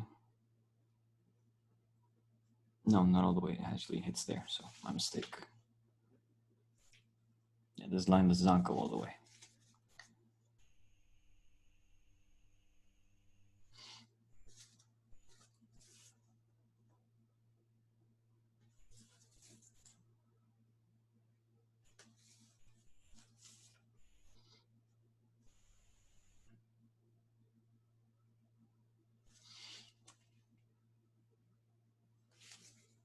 But this one does bounce there, so that's at least a good indicator. Yeah, this. And now I just need the lines to go to this center point. So could I just, yeah, even though that it's not the best, well, actually, I can see how this line is actually falling on my pattern line. Now that the pattern is in, it's actually easier to see that. So it's also the advantage of folding and like drawing in the pattern when we know we're at it, because I mean, like for instance, this, like, you know, like the whole edge just falls perfectly on the star line.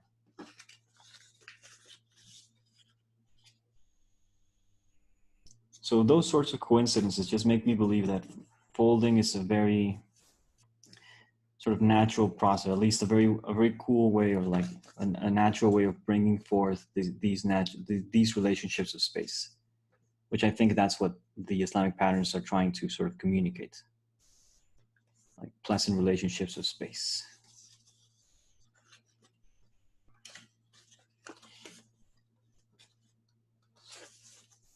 And so I think that's why, you know, we can attribute this to sacred geometry and all this, because it's like, no, this is in me. This is God. This is space itself. And I'm just a vessel, right? I'm just a medium. But of course, you know, we need to feel appreciated and we need to feel that we're part of this bigger thing. So it's like, well, yeah, I did it.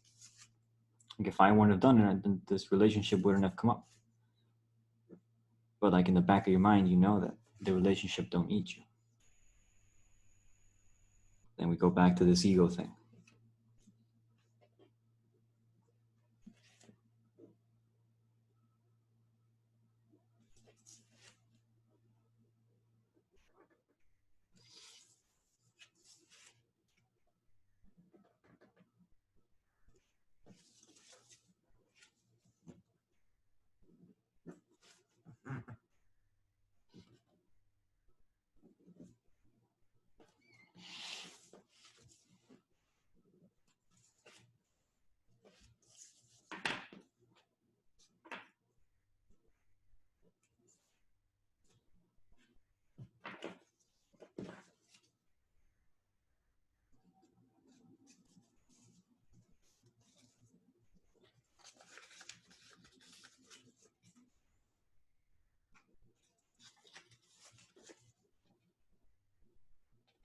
How you guys doing?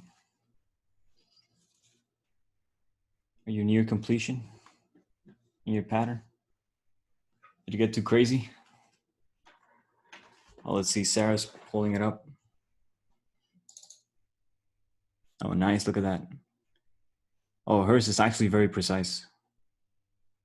You can tell.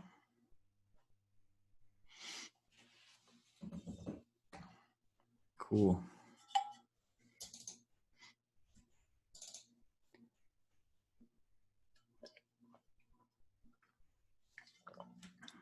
So if you're watching this at this point in the recording or whatever, I think that the first half is the more instructive one. So you could even like go back to the first half of the video and like do the same thing, like go over the instructions of what we use to construct this and apply this to the other half. That's another way to do it. The only one that I feel is like the most quote unquote off is like these ones, like the one that makes this star. And I only mean off because I'm relying right now on the mirror trick, but I have a feeling that there's some relationship that I'm just not seeing right now, but there must be something. There's always something. It's never not something. But at the same time, because this line is really not used for anything else, it's also nice to use the mirror trick, because that way with the mirror, we only fold what we care about. We only fold out we go, and then that's it. We don't have to extend the whole line. So that's also the advantage of the mirror trick. It's a partial fold, so it doesn't like inform the rest of our paper, you know, like and confuse us further.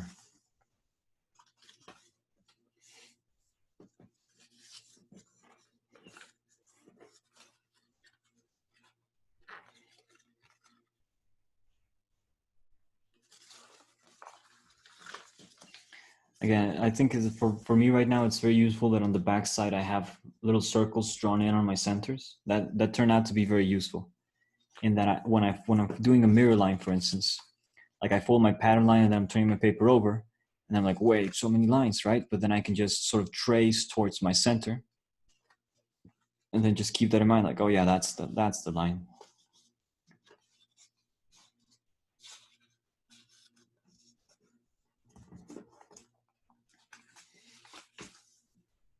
So again, I don't have to extend this line because we don't really need it for anything else. Well, that's not completely true. Oh, no, it is true.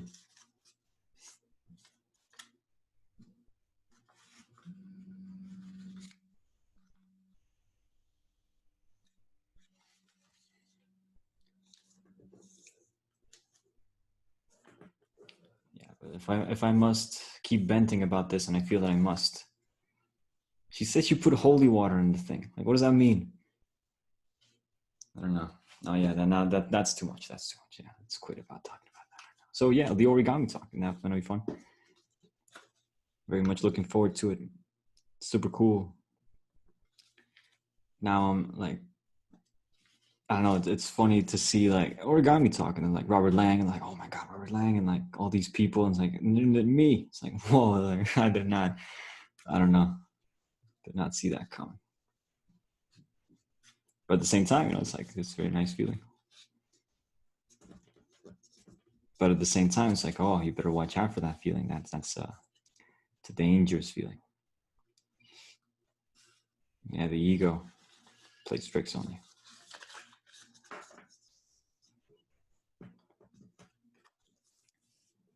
I guess at the end of the day, it is good to sort of like take a step back, take a breather, and go like, this isn't me.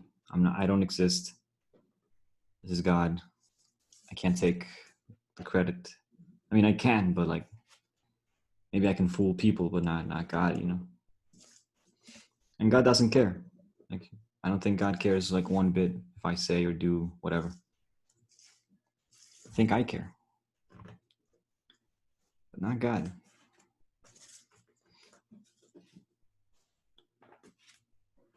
So I guess we do the things we do to sort of like try to appease this indifference. Maybe if we do the thing that is good, everything will be okay. And the fact is, like, we're truly just trying to appease ourselves.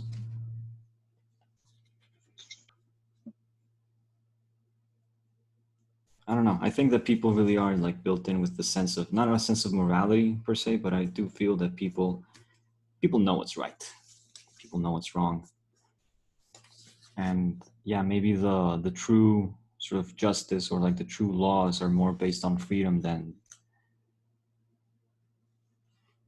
sort of restriction. You know what I mean? Like if you let people be free, they'll do the right thing. Like if you actually let them be free, then that's scary to people. What are they gonna do? Right?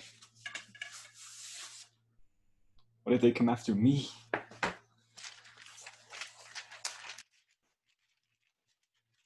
Can't have it. I don't know.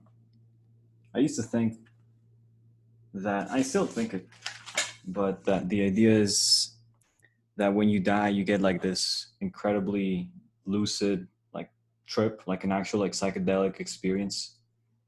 And like the whole world opens up to you in this like very like unifying love kind of way. Like almost as if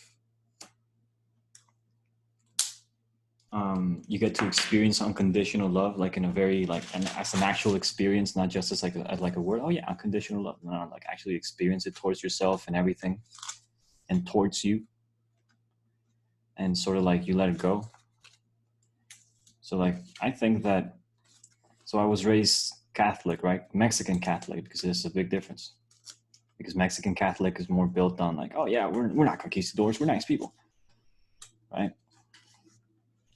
And they're like trying to, they include the idea like, oh yeah, no, we're very inclusive. We take into account death. And so it's more like a little bit more death oriented. So they say, and well, we have the Virgin Mary, and our Virgin Mary is more like, it's like she is actually indigenous. Like that's the thing, the big thing about the Virgin Mary, the Mexican Virgin Mary, is that she's actually not white. That's like the whole deal. And that's why it's so cool, because it's a patron saint, but it's not white. So yay for us. Instead, you go to Europe and everything is like a white Jesus, right? Well, we do have the white Jesus over here too. Everybody's got the white Jesus. But yeah, point being that they sort of teach you like, oh, you behave badly and then you get punished for it. I mean, that applies maybe in life, maybe. But I don't think with God it applies. I don't think that with the afterlife it applies. This is just maybe a little bit too much of my personal opinion, but I think that when you die, this experience I'm talking about, you sort of like, maybe, I don't know, maybe you do go over your life and all those bad things, all those regrets, all those things that you're holding on so tight to, you finally just like let go. And in that letting go, you sort of like see it for what it is. And you can sort of cry, like very deep cry, like you can see the hurt that you caused, but at the same time, you can see what it led to. And like that's part of like the whole love cycle and whatever. And then in that moment, you sort of like become whole, and then time dilates, and that single second or like that whatever, like that fraction of a moment just becomes your eternity. So it's like that paradox of zero, right? You know, the one about the Hercules and the turtle? That, yeah, it's Hercules and the turtle, and Hercules lets the turtle get a little head start. And then after a while, Hercules goes like, you know, that's enough of a head start. And then he starts actually like chasing the turtle or like going towards it. And the idea, what Zero proposes is actually in the Republic of Plato. Zero proposes is that Hercules, Zeno, not Zero, Zeno. Is that every time Hercules approaches a turtle, he approaches it by half the distance that's left over. So if it's always a ratio that is the movement, it will never be reached, because you can always keep dividing by half. And the paradox is that eventually Hercules does overcome the turtle. And this is the thing that happens, right? So they actually just attribute to the arrow of time, you know, like space and time actually do sort of collapse into a finite moment. Like things actually have to happen, even if they don't have any reason to. Something like that, right? So maybe when you die or whatever, you actually get to experience that like moment just dilating by half and half and half, and you actually have your little moment of eternity there. Or like in that millisecond, you actually get to experience like all of time. Or like time becomes nonsense, you know, you just completely go over it. And so that's sort of good, and that's sort of like, it has certain implications. Because then if that is so great, like, why not just die? Right? But then the answer is, well, life ain't that bad, you know, like all things considered, like maybe it is that case where the dead, if there is such a, like an entity of like the dead, maybe they would like to be alive. Maybe they laugh at people that want to die and are alive. Maybe they do have that kind of sick sense of humor, going like, oh man, you screwed the pooch there, man. You could have just kept it going. You're gonna die anyway. I don't know, like there's people that, you know, they do the DMT, the ayahuasca kind of thing, and they actually like talk about that experience as though it were a near-death experience. And they talk about this unconditional love. They talk about this sort of like, not a light at the end of the tunnel kind of thing, but like, yeah, kind of. But yeah, unconditional love, everything is united, unbelievable geometry that connects everything, right? All that kind of thing. And then the question is, well, if you think that that's what dying is like, and you've actually experienced it, then why not just go over? And they don't. Like, on the contrary, people that go through those sort of experiences actually come out of it with a more like calm, manner to them. I haven't met any one of those. The people that I know that have done ayahuasca or DMT, they kind of like seem to be more obsessed with it than actually like they did it and they let it go. So I think that maybe it's like a matter of who you go with, I guess. But me personally, I don't know. I've never done it, the DMT, the ayahuasca thing, but hey, maybe down the line, right? But I don't know, it seems like I'm too young for it. It seems like, I mean, I can figure it out right now. Like, who cares? Like, I don't want the solution to life, like, as an experience right now. Like, why? I don't know. Like, I'm going to change anyway. Like, if that's going to like change me and make me like a better person, like I'll just live. Like, I'll probably think everything I'm doing right now is stupid when I'm 30. When I'm 30, I'll probably be like, yeah, didn't know nothing.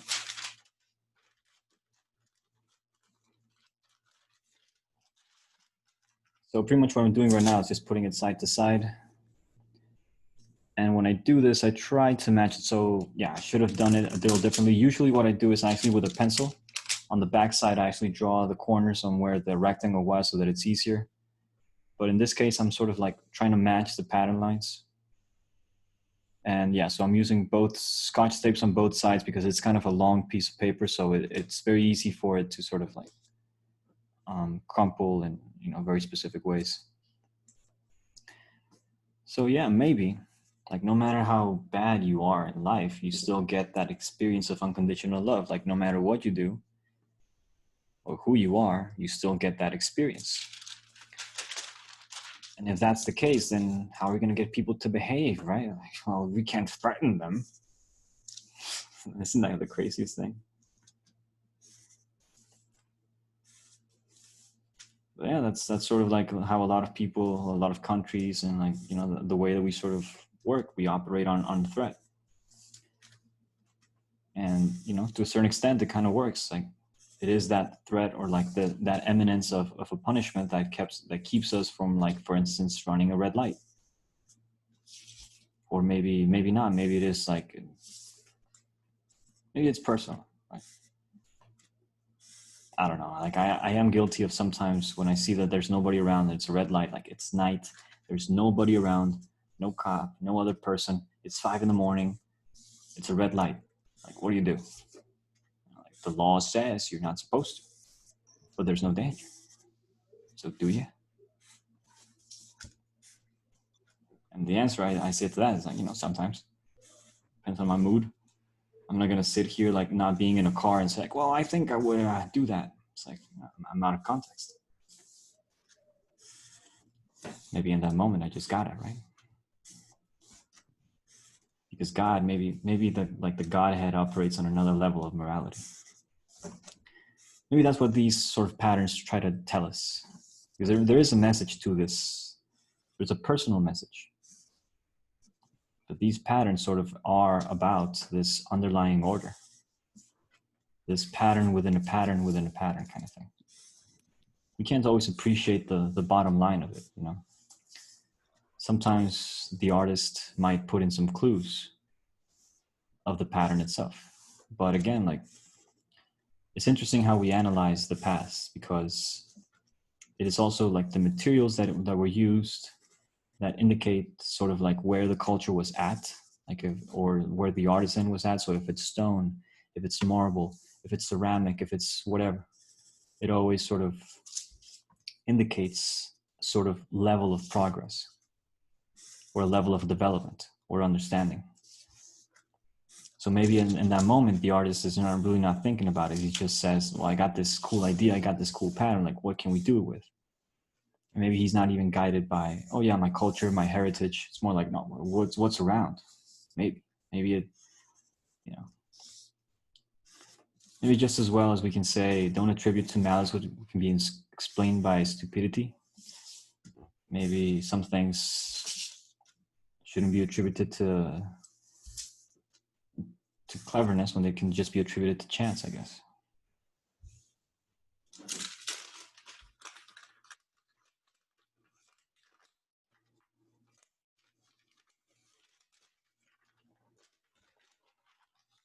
Thanks for everybody for joining. Boy, the death talk really clears the room, huh?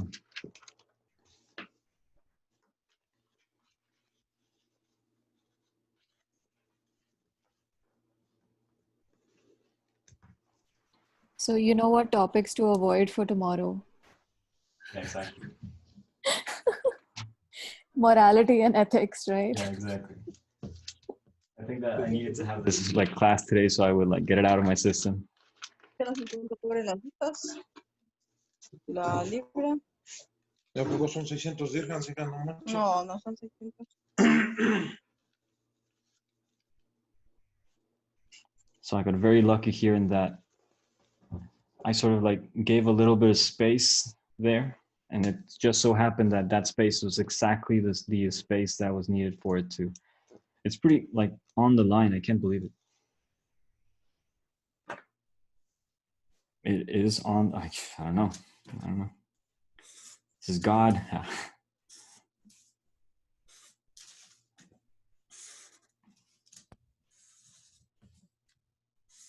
You know, like this sentiment is expressed in a lot of religions and a lot of like ancient thought, and that doesn't validate it, but it gives you an insight to like maybe we're not so different.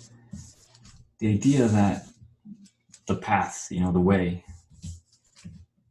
there is such a thing as a right, and nobody can tell it to you. Like you can't be indoctrinated in the way. You can't even talk about it. Right? The Tao that can be spoken is not the real Tao, kind of thing.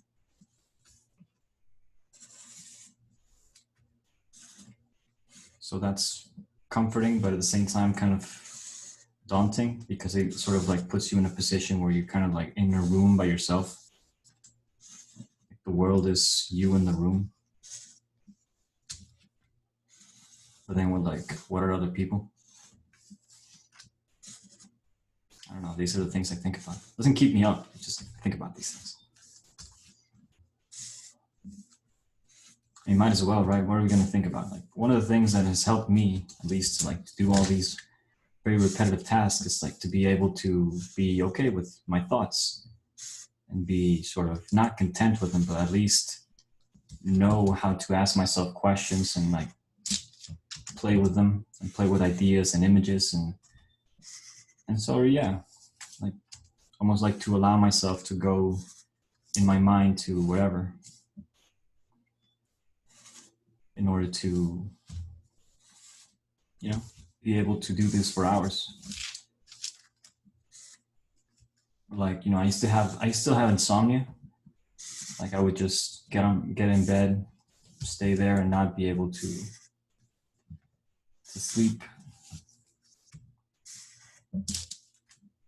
But eventually what happened was I couldn't sleep, but I wasn't fighting it. I was just like thinking about things, and it wasn't exhausting. It wasn't something that I dreaded. Like, oh, my mind, no, what am I going to remember today? I mean, there were some things, you know, like everybody's got their things, like some childhood experience, like, oh man, I shouldn't have taken that lollipop. Like, should have said this, I should have said that. I think everybody's got that. And eventually, I think that you come to terms with it. So yeah, this pattern, right? The way we did it is that we did like 2 squares on both sides, right? But what we could do, and I'm sorry if I'm sort of on the edge of your attention, you could have skipped through me painting that. Of course, that was totally, I don't know, vanity, but yeah. So the idea is there's another way to arrange this, and for me, the most obvious way is just like doing away with this order, putting it like this. Like 2 squares followed by 1, 2 square, and then the hexagon. So we get the same sort of rectangle, but in different order. By that account, we could also imagine it in another way, where you could have like half a hexagon, or like 1 equilateral triangle, 2 square, and then the equilateral triangle on the bottom here.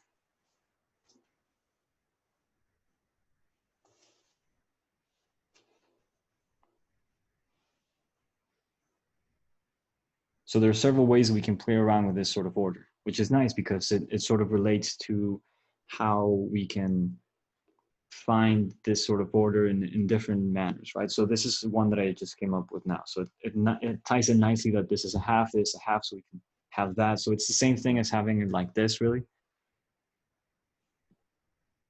Because then it would match up like this, but we can like put in another square here and then keep it going. So this is nice because we're using the relationship that carries over to decorate, if that makes sense. So again, we could cut the pieces and also like appreciate how the pattern is within this rectangle, and then build this rectangle and then put the pattern in there, take those lessons and apply them in the bigger rectangle. So yeah, the platinum is quite interesting.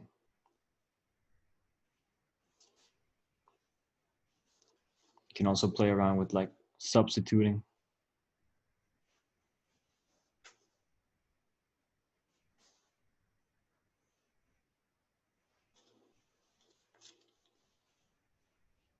And because the circles are like always connecting, like the corners are always centers, so they will match no matter what. Apparently except there. Well, yeah, this is the height of an equilateral triangle, so it won't match there. It will match there. This is unit length height, so this would be more like it's there.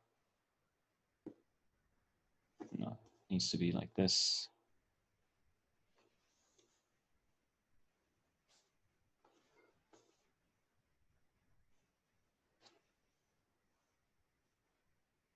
So yeah, ideas, different orders. So moving right along, we'll do one more thing and then we're gonna call it a day. How's that? So the color I did for this was just, just like alternating. I chose to color in the dark one, not the stars because it was too much, so it's just like the little ones. And then everything that connected to it leaves space in between. Looks nice. You could also apply another color, try to find like another order to it. And yeah, so the cool thing about it, I must insist, is that we get some 4-ness with our 6-ness, the platinum rectangle.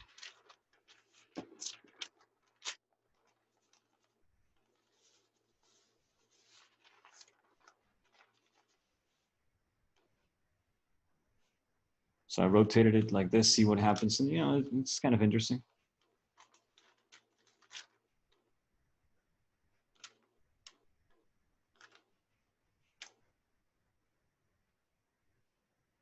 Some other shapes are appearing. Real nice. So let's take another piece of paper here. This one got ripped.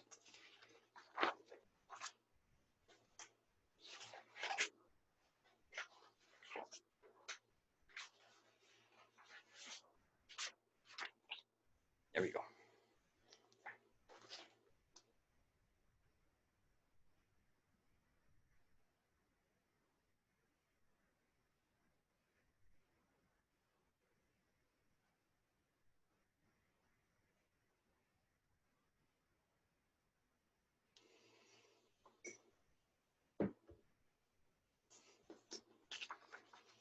So I'm feeling like a 5 right now. So let's fold this this pentagon.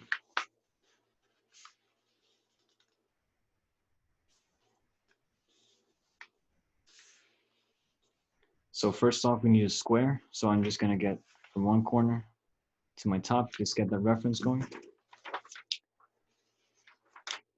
So where that is, we hit, we pivot.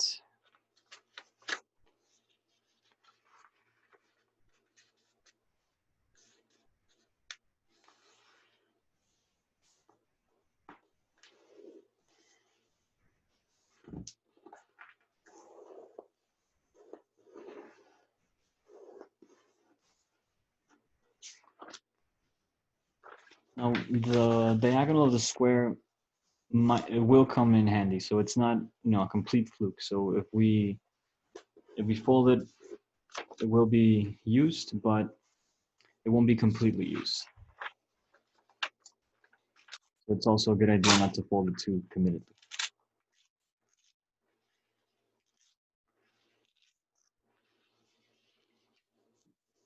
So I got my square. Fold this in half.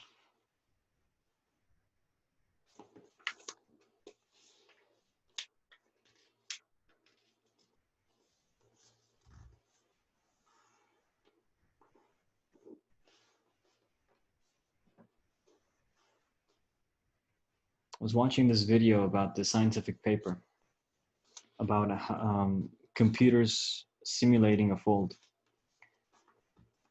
And it's very interesting because the way that it sort of solves for it is that as it's folding, there's this actually like a crease pattern. And so as it's folding like this, like for instance, you get like a whole bunch of lines that are appearing there. So it's almost as if until you sort of choose the line, there's like this whole range of possibility, like this whole area here where things are happening. But it's, so it goes up and here, down here, so you can even see it. But it's until we sort of like choose to bring it down that the line sort of comes forth. And the thing is, because of the curvature of my table, the curvature of the earth, the curvature of space, and just in general, like how easy it is to curve things, if it helps that my paper right now is handheld, it's like to the size of my hand. But if it was bigger and I did this line, if I did it like this, I bet you like it would be very easy for me to do a curve. Like even with this paper, like if I just fold it like this, and try to get a line. Is it a straight line? Or is it a curve? It looks like a straight line, so yeah, no, scratch that. Yeah, bigger paper happens more often. But yeah, so anyway, we fold the paper in half and then we got the diagonal of that double square, because this is double of this, right?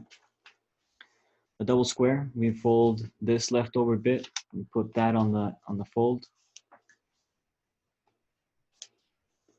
And we only really care about sort of where the diagonal is. So it's, for me, I can almost see it there. So that's all I care about, like here. And then I can unfold, and then I can refold the diagonal of the square. And where it hits this fold that I did over here, that's where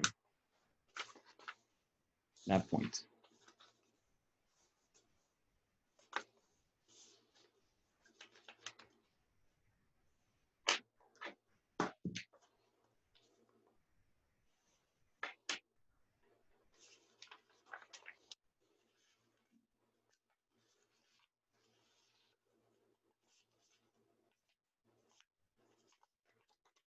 So at that point, we do a perpendicular line.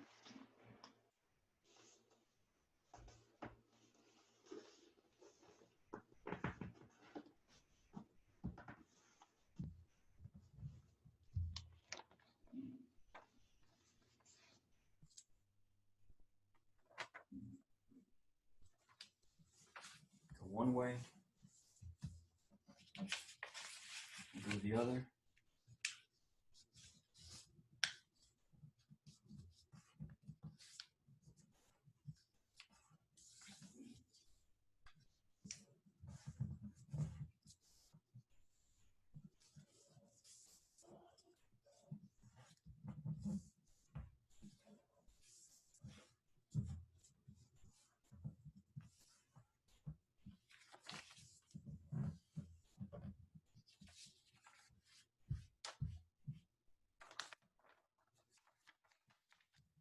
So we have those two columns.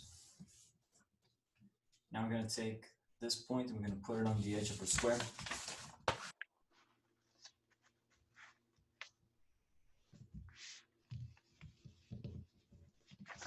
Again, so this one works like a slider. So when we put, so that point, we can take it to match with any point on the square on the edge really. But we care about where it connects with the bottom.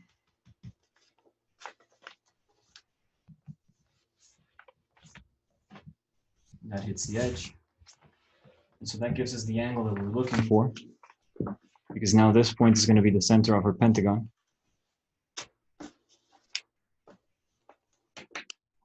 So I'm going to do a mirror trick. I can do a mirror trick, or I can just do the same thing on the other side, where I can put this point on the edge, make sure that it hits this other one. So again, I make sure that it hits the pivot.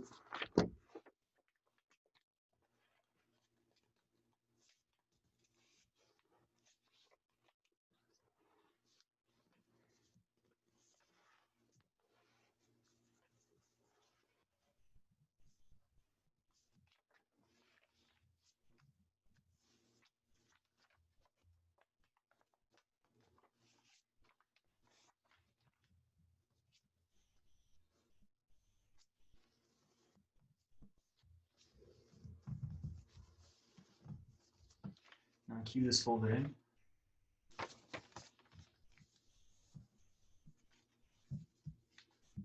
Do the hinge move. So that's to say, like I have this, I put it the other way, like so. Fold back, turn over, repeat.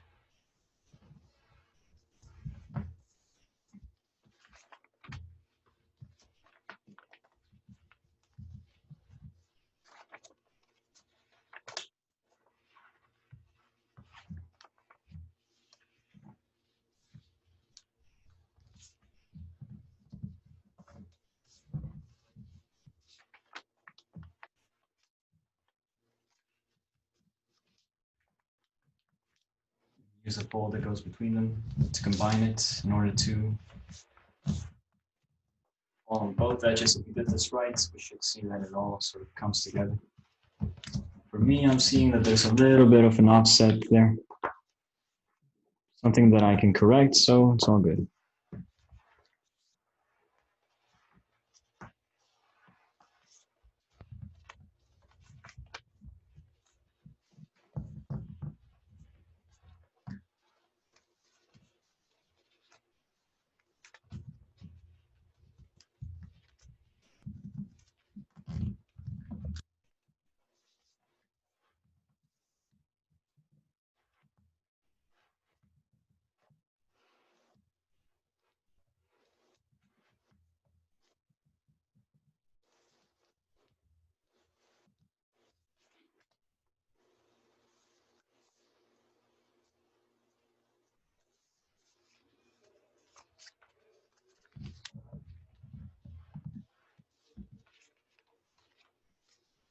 So now we have here our pentagon, we see the lines.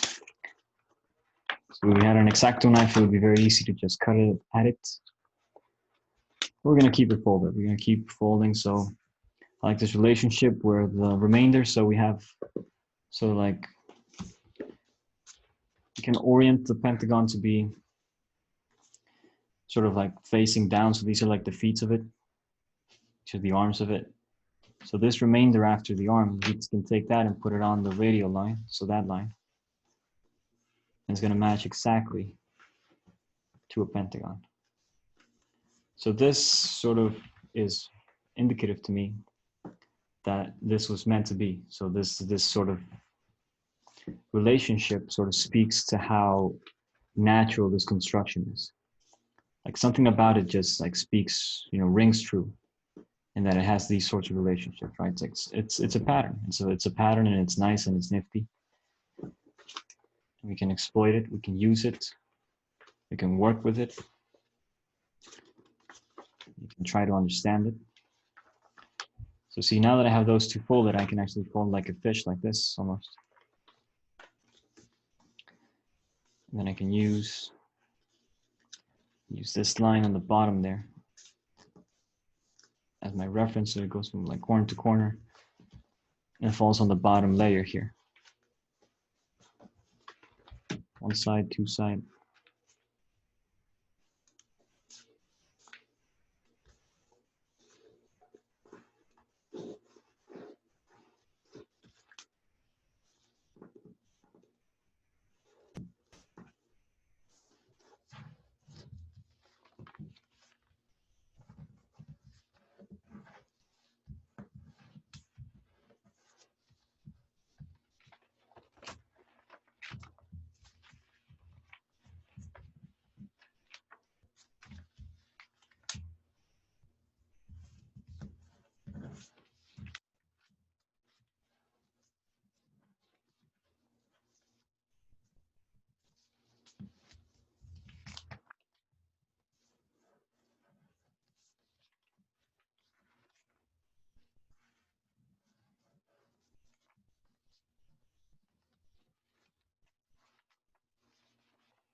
And so now I have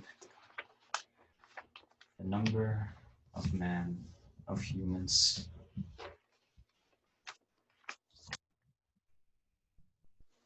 What's nice about this is that the construction we did, the construction line is still there. And it pertains to making sort of like this rectangle there. So we can look at it several ways. One, we could say like, well, we just cut it out and get the rectangle. Sure, okay, that's one. Another way of looking at it is that this actually pertains to like the division of a tenfold, right? So if we actually have this, and then we can take this and then, so this fold that we have here on the edges, right? These two, we can take that fold and put it on the radial line, this one. And you can see how it like perfectly matches. It hits the edge, it hits the top. And if we unfold sort of like this layer that we have here, it actually pertains to the pentagram. So we have it on one side, we might as well put it on the other side, right?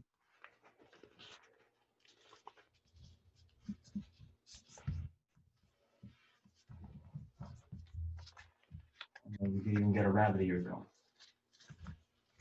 So rabbit ears occur when we have a triangle that has a bisection on the fold, bisection. They have an intersection at the center, and then you can sort of take both down at the same time. And this upper layer, you can like choose to put it one way or the other. The rabbit ear. But also right now, so we're gonna focus on the pentagram.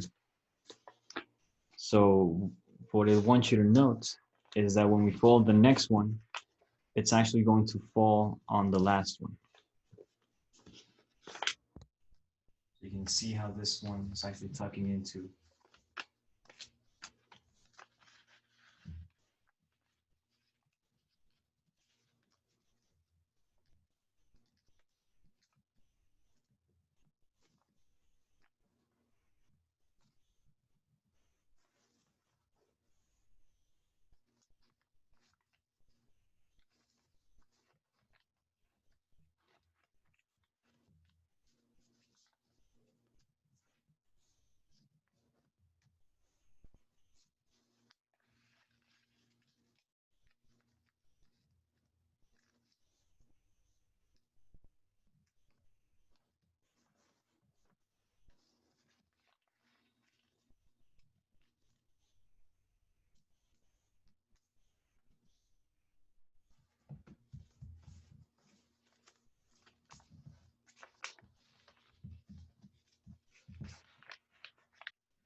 Just continuing on this.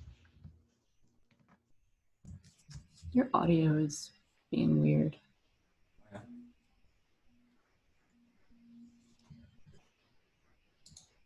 So when I speak, Can't hear you. you can't hear me? I heard that.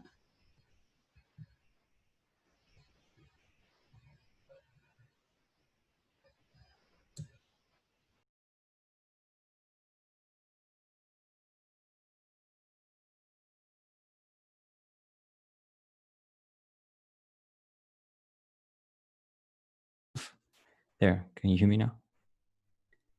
Okay, yeah, it was, I muted myself there by accident, but I think it's also the direction of my mic. I was kind of like, my face was like way over here.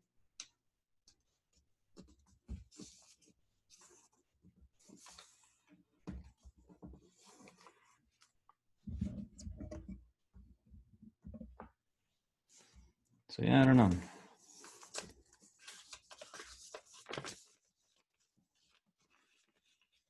You know, there's all these books and like all these conferences about how to survive a narcissist, like how to deal with one, but there's never any books like on how to better yourself if you are one.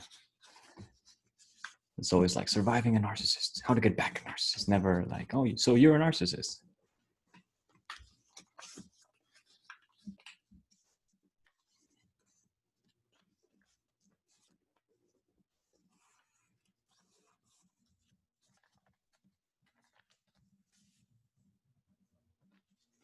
So yeah, now we have 10 folds. Well, yeah, 10 fold at the corners. Now the reason I went like this is because, you know, it is, but at the same time, I think we're still missing one division in order for it to be a proper 10 fold. Or do we?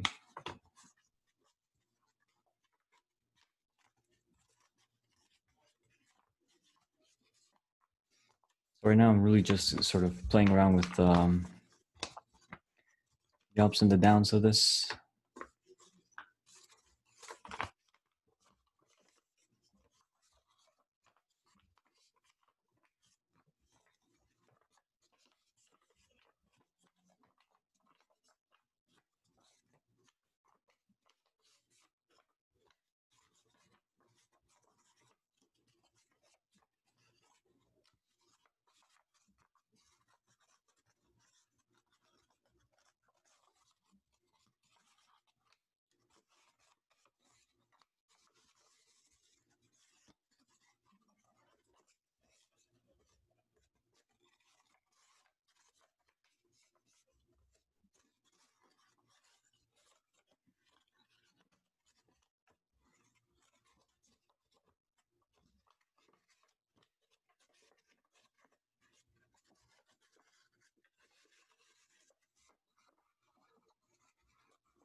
I don't know if we've done this like kind of shape before. It's pretty basic kind of pyramid. So what I'm looking for right now is this ability to tessellate. Like how would one tessellate this? So I think that we're still not at a sufficient like layer within in order to fully appreciate it. So we might need to go in a little bit deeper. So here's how I would like go in a little bit deeper. There's two ways, well, several ways, but like one of them is either decorate it inside again. That's one. The other is to twist it. Sort of like use these two corners. You can even see like this Islamic shape on it. Are you familiar with the Islamic shapes, like the star there? Right? Here's what I mean. You could take these two corners and then fold this one way and then fold it the other. And sort of like based on this line that goes through it. So what that allows us to do is to have this sort of fold coming in, coming down. Like for instance, here it requires me to fix it a little bit because it wasn't actually on the middle line.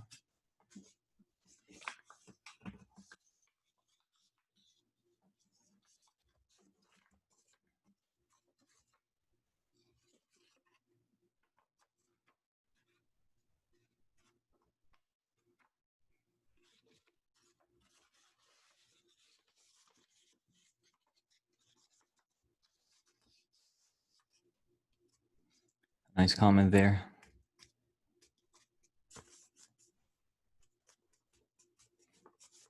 Thank you. Appreciate that. Surabi. Who's Surabi? No, Surko. That's Surabi.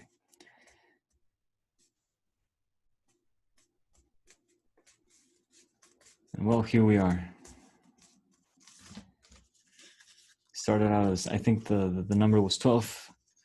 And now after 2 hours and 37 minutes, we're at 1.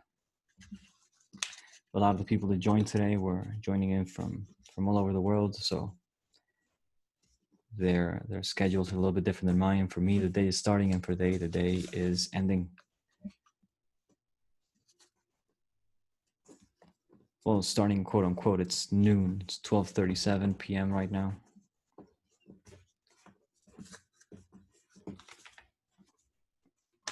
And so what I did here is pretty much just like take it all the way, like just take this fivefold all the way.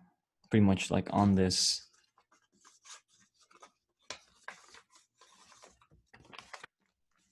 So that also looks like as if though these points are like this top point is becoming a center almost. Like it's shooting out in all directions.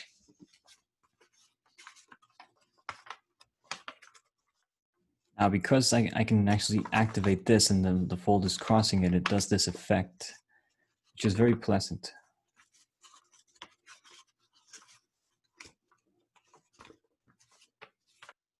It's not really what we're looking for right now.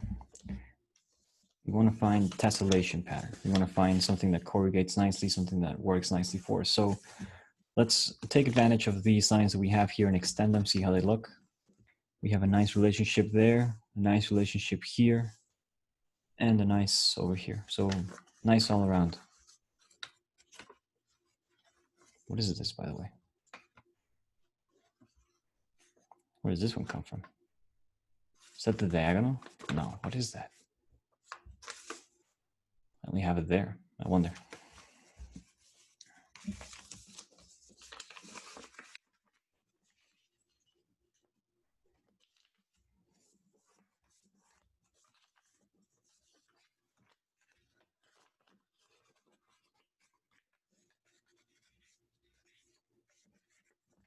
So yeah, after a folding session, I gotta say I feel a little bit better. Let's say.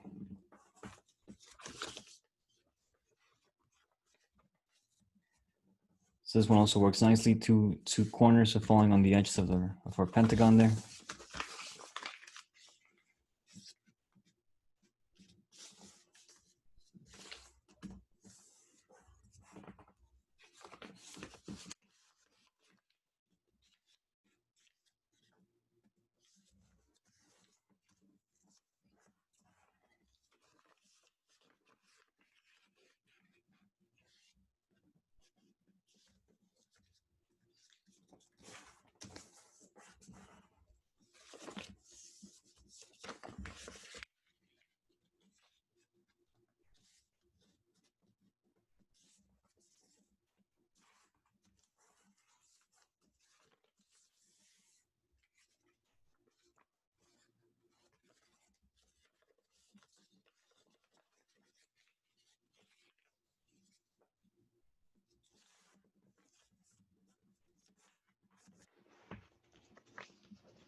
So again, I'm just putting the lines where I think they should be, and that this point has just become a center.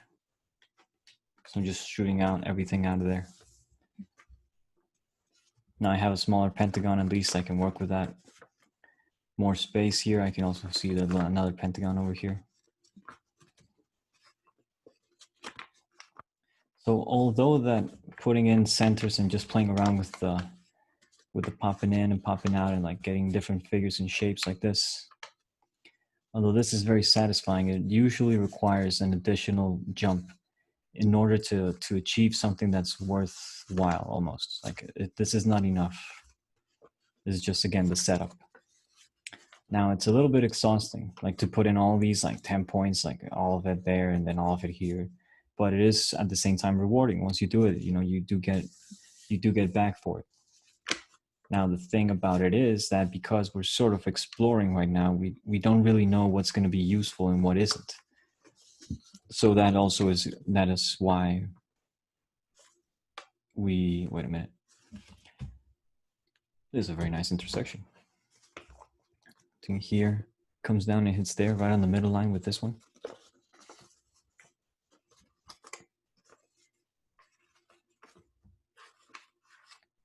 That's a nice one.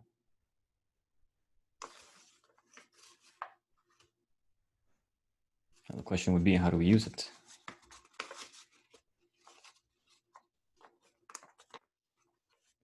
So I have this center. So yeah, I guess right now I would need to just keep going, find more relationships, find more centers. And when that's done, yeah.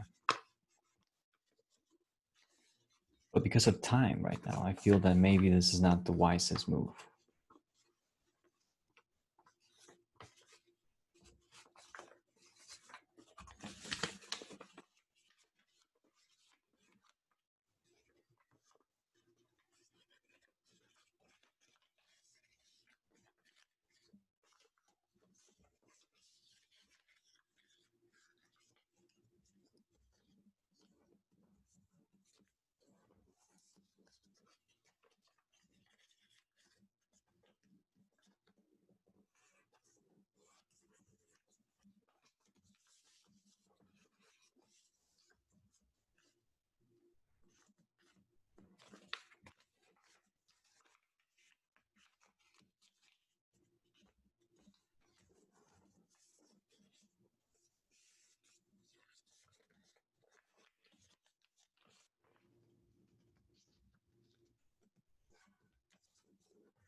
Yeah, guess what I'm thinking about?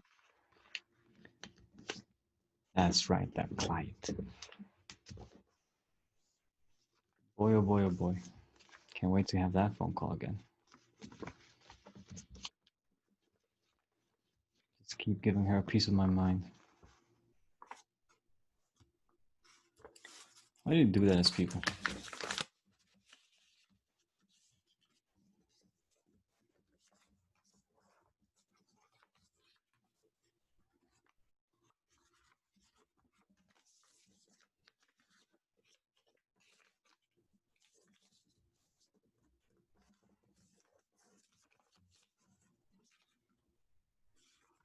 But what did you learn from this situation? Oh. I guess some people just can't be satisfied. It's not a lesson. Like contracts? Contracts would be a good lesson. Get it in writing.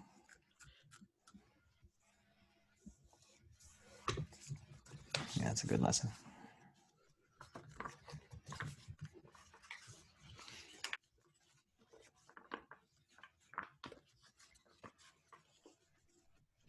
So you hear that, kids? Get it in writing. And I guess if you want to work with people that existed before social media, just put in that parenthesis of like, hey, is it cool with you if I put it on social media beforehand? Because I guess she doesn't know that my MO was just like to publish the thing as I'm working on it. I didn't know it was supposed to be secret. So I guess that's on her.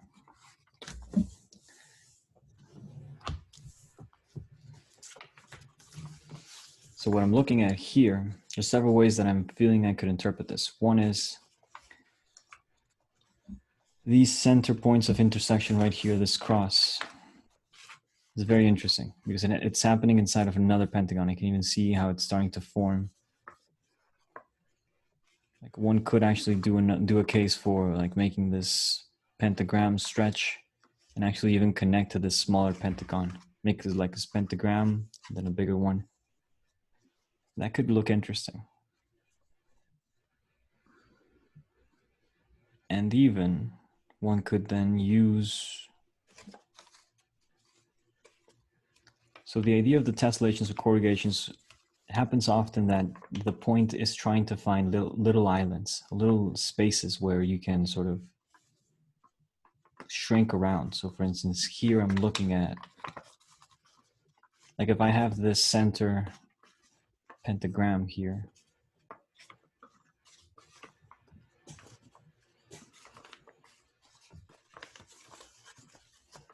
see, that's also the risk of going for a jam. I don't know what you're gonna find.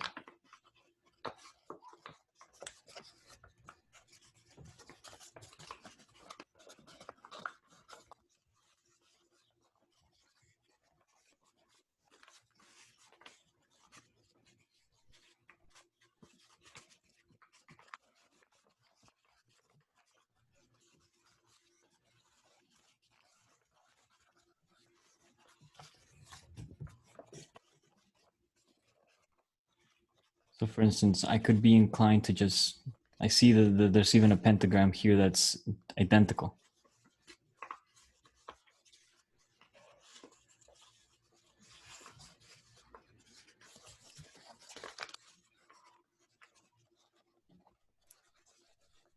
I'm just missing like some lines here to complete it. But I think it would be even more interesting if at that point, at this point, there'd be like more of a line happening here. So that it's almost like it's pushing it in rather than connecting here, this like, because this wouldn't make any sense. Like if I kept this going, like these lines, I mean, it makes sense, you know, it's sort of.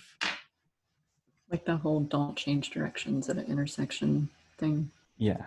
I mean, you could do it. I mean, there's no real rule against it, but I feel that this is also like an opportunity, a good one. But again, we see how even this, like, if we get a nice pentagon out of that situation. Yeah. So it's not a complete loss. And because of this sort of double rung that we have inside, we can also take advantage of those.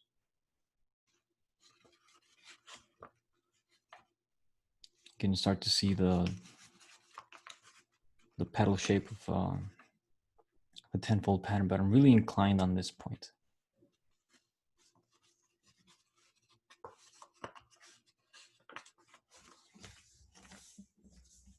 So at this center point here, like if we drew in another star at these 5 points, we could then take advantage of it. So because I want it to be popping out, so this is going to be like this. It's going to be like piercing it. I feel that these have to be, yeah, these have to be mountains. So then this would have to change into a value. No, that's a value already. If you have it a value, then goes up. Makes sense. Goes down. Doesn't make sense. Yeah, we make it a mountain.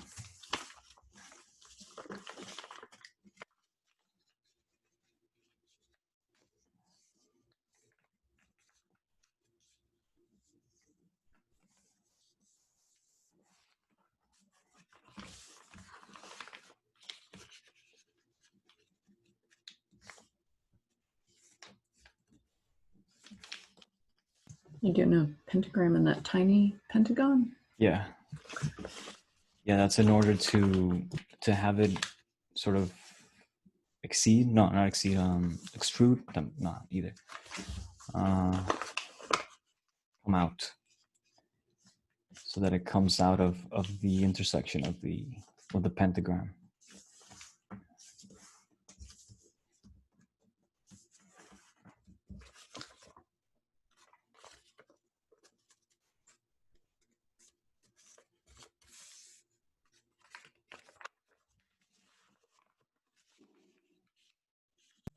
Okay, I don't know what I did that's different than yours, but like if I go, oh, hang on. No, never mind. I was drawing a pentagon inside the pentagon. I was like, my edge matches up completely. Never mind. Pentagram, not a pentagon. It happens.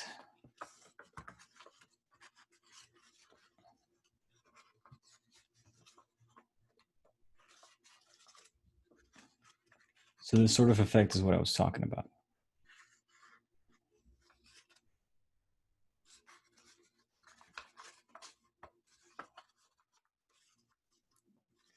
So this is a great way to sort of accentuate a shape. Just make something come out of the intersection.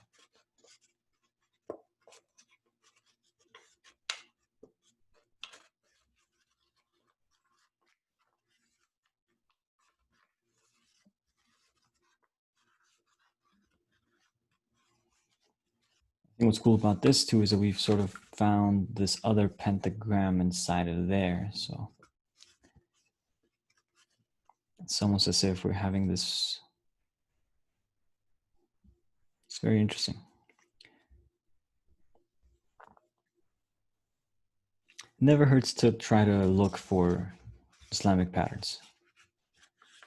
It never hurts to try and see if we recognize something.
So now the advantage I'm seeing is, so we can then use this island and sort of take advantage of the fact that now we can sort of bring it down like so. Sort of then take that bounce off. So it's almost as if we're using the other pentagon that we had there. But now it's even coming in like it wants to be a pentagram. Oh my goodness, this is so much. On the one hand, on the other hand, I find that at least we have like this very satisfying star pattern happening. Well, sort of. Because the way I see it, like this star is connecting to this star on the point, but they're not really sort of communicating. And they do have this pentagon. So maybe if we actually drew in a pentagon inside of it, we could actually get an Islamic pattern inside there. Like,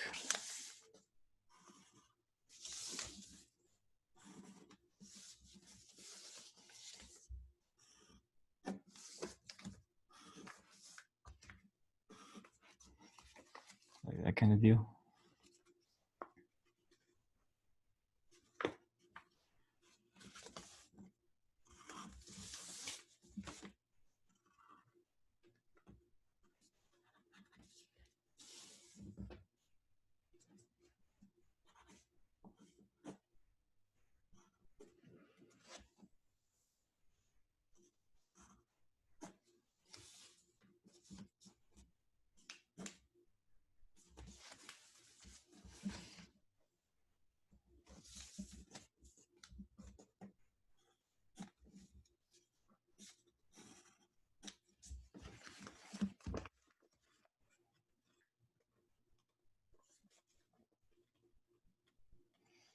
So yeah, I think there's a case to be made here for an Islamic pattern, but right now we're working on a corrugation or a tessellation, something else.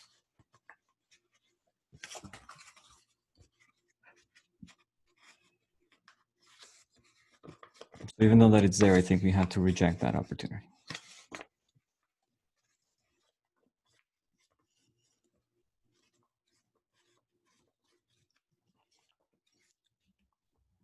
So the islands that we have working for us right now, it's still this big pentagon. And what I mean by islands is that if we look at the polygon, we can sort of appreciate how we could fold this towards it like so.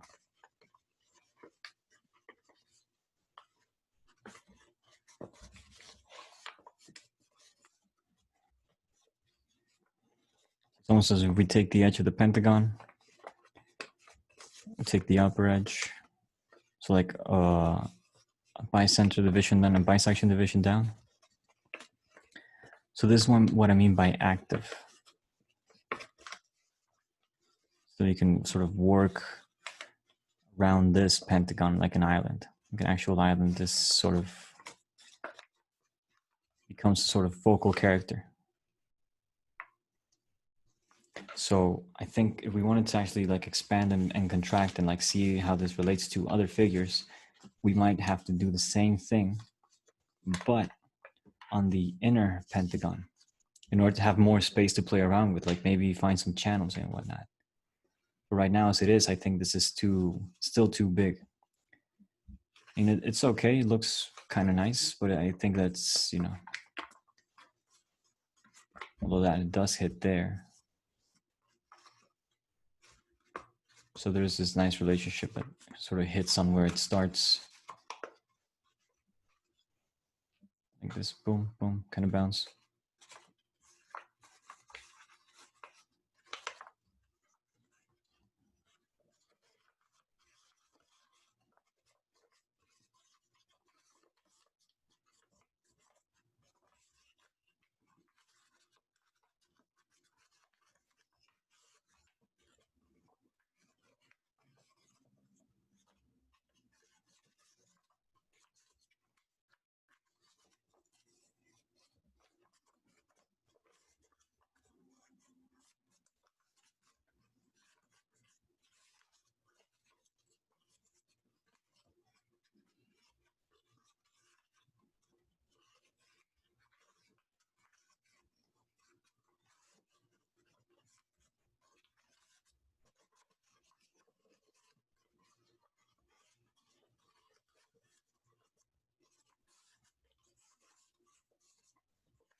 So right now I'm just clicking away. I'm just sort of finding pressure points and sort of collapsing it around. Although it looks nice, I feel that if we did the same sort of effect, but on the smaller one, we might have the chance to then use another pentagon on the outer rim of it in a very similar manner that we sort of fold and interact with squares, like when you have a bunch of squares in a tessellation. So I feel that that's where we're at right now.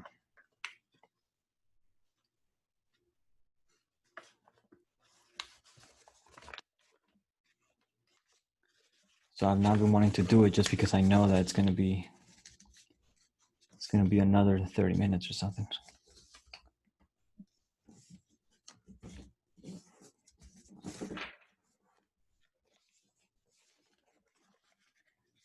I know it's there, and I know that's what I got to do. How's that phrase go? More than you bargained for.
Once again, I think a lot of like the point of origami is to have these sort of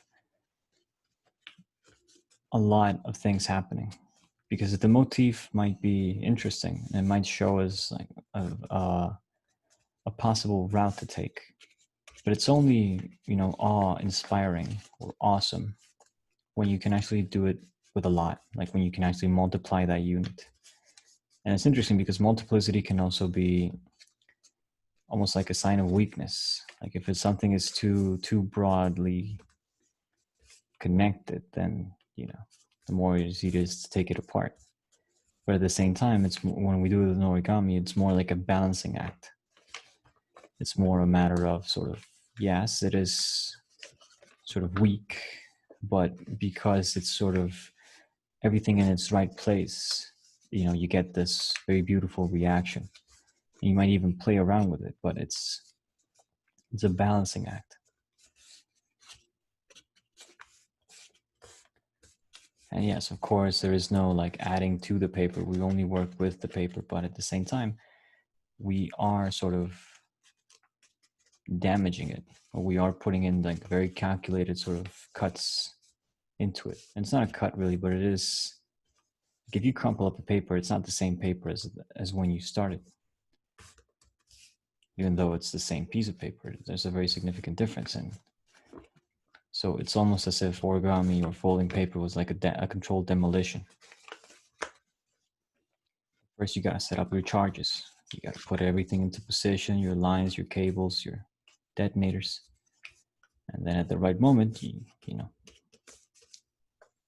you got to click that button, pull that plunger.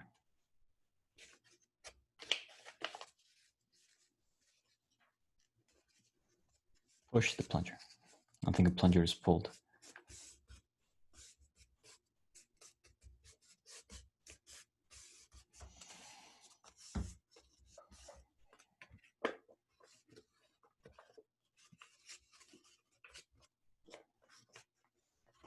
So again, notice how I'm working with this center pentagon now, and I'm still And I can then sort of take advantage of this in this way. And now look at all that space that's left over. So in this sort of bringing it down, like bringing it together almost.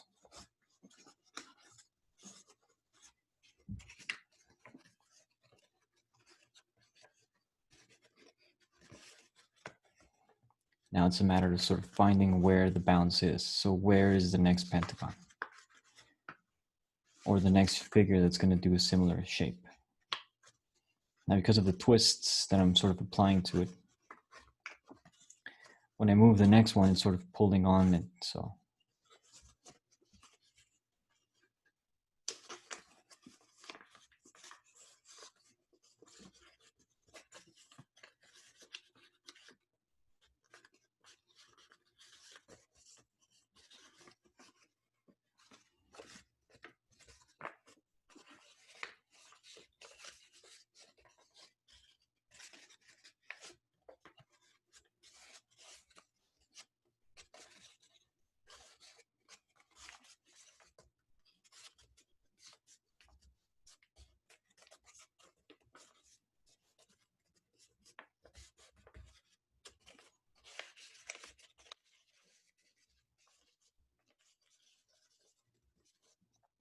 So I guess the same thing with the demolition. Like if you jump trigger, if you do it out of time, there's consequences.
So again, I was just bisecting all the angles that were there. I'm still missing some. But at least now I can take a spin and see how that looks.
Now, what I'm thinking about is that perhaps the pentagon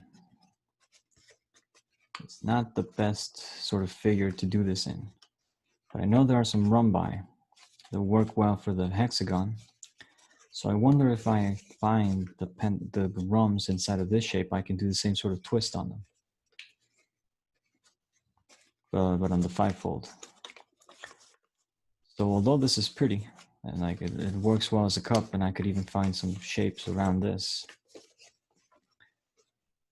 So now, for instance, I have to find a similar pentagon on this rim.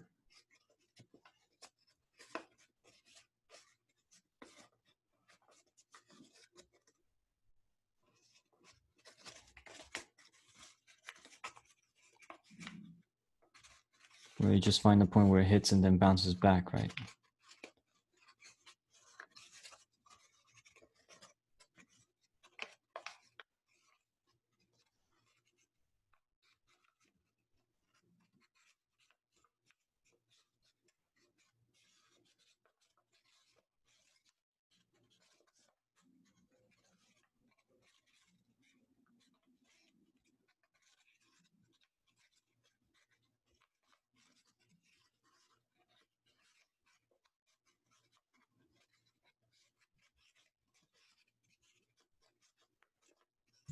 Are you trying to twist the surrounding pentagons too?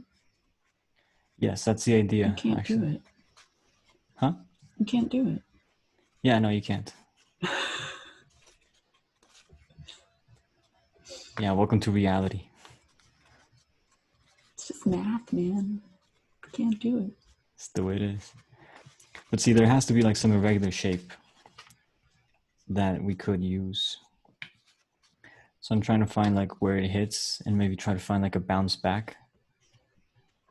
So I found that one.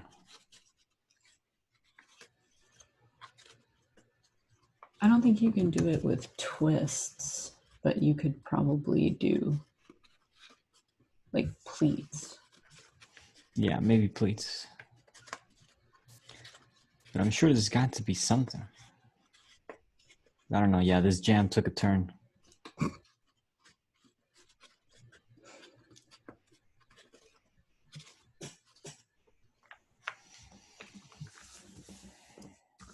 So many lines. What, am I going to have to edit this thing so that it doesn't go into nothing?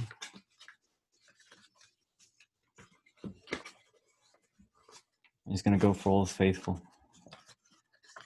And that is just like to get the center polygon and just twist around it. I know that I already have like a lot of the complementary angles that I need, so. I mean, even so, like this is just, it's full of surprises, this thing, because I can already tell like there are some things that I'm completely missing.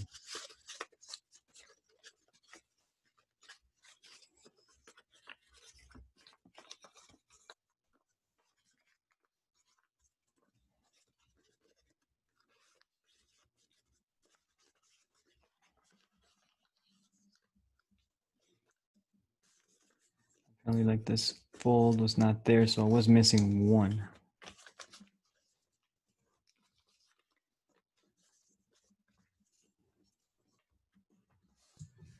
I like those little centers of tenfold divisions on the other side. No, on the other side. Like flip. Oh yeah, like, these? Yeah. Yeah, those are pretty cool. I mean, you could do the same sort of like a twist on a twist.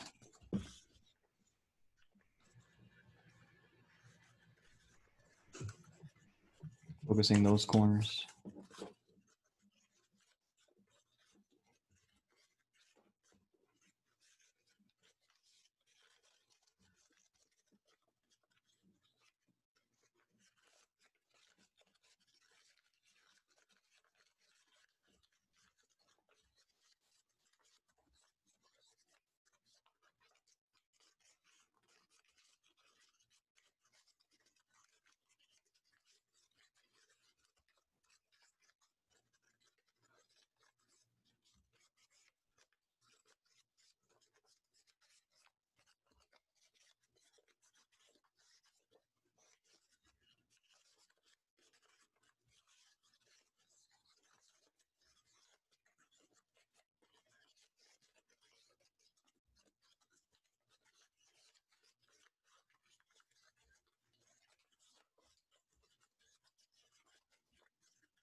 So I guess this sort of looks nice. I mean,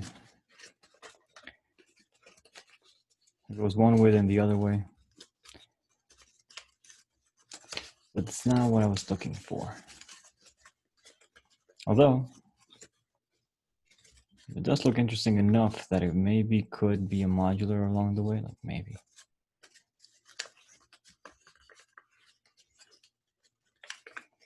This is why we pre-crease. Because then at this point in the pattern, it's like, you know, all these lines might come in handy for something. I wonder if the pros actually like pre-crease everything and then see what works. And then just choose that and let you know, like, oh yeah, it's that one, of course. It's like, how did you know? Instinct. Maybe, maybe not. Maybe they really do know. Maybe that's what preparedness is for, right? Maybe that's the whole point of preparedness, being prepared.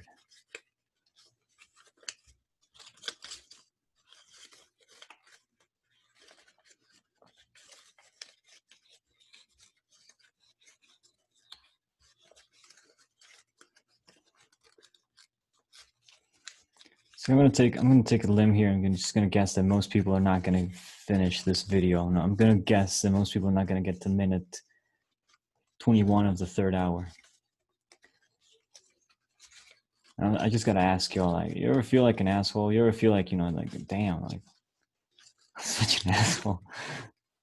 You ever think about that? Just like maybe put yourself in the hot seat, going like, am I the thing that I despise to other people, to myself? Because I'm thinking that right now. Am I an asshole?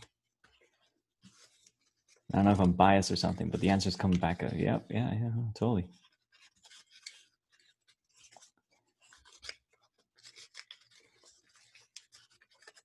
And then I'm trying to like weasel my way out, like, no, it's not true. And it's just like, can't run away from the truth.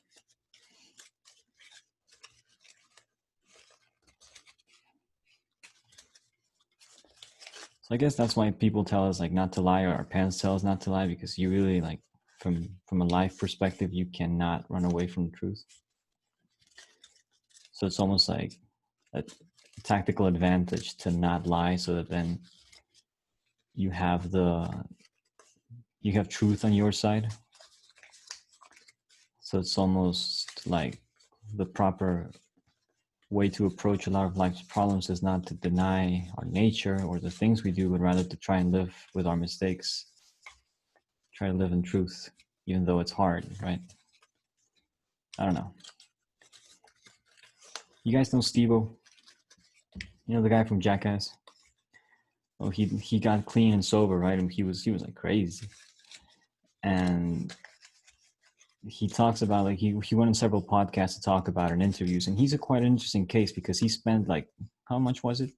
Like $140,000 in his recovery. It's like a kind of money that most people don't have, right? But that's like what it cost him to get clean. So he has that advantage, and he talks about it. And like during rehab, he says that while he was doing that thing that they make you do if you're an alcoholic, you know, that you have to go through the 12 steps, and like one of the steps, I remember the first two, right? It's like, admit that you're powerless, and then, you know, you got to recognize God. And so the thing about him was that as he was sort of recounting, there was another step that said that you have to like come to terms with your mistakes, almost like you have to do a little, I think they call them a moral inventory. So you have to like almost like check yourself, right? And while he was doing that, he was like, you know, like, I appreciate all the help you guys are giving me, but I want to kill myself. Like, this is too much. Like, I can't live with what I've done. It's just like I've screwed too many people over. Like, I've just been like the worst. Like, I can't live with myself. And the idea was not to. What he learned, and something that he almost like taught me vicariously, almost indirectly, was that you do the sort of moral inventory, not to recriminate yourself, but like to be sure of what it is that you don't want to be like what it is about you that is in you, that is a part of you that you don't want to be like anymore. And you can only like look at it forward, right? You can only face it towards the future. You can't change the past. And then there's this doctor that I really like. Like I really like his stuff. Like I've read his books. Like one of the few doctors whose books I actually read.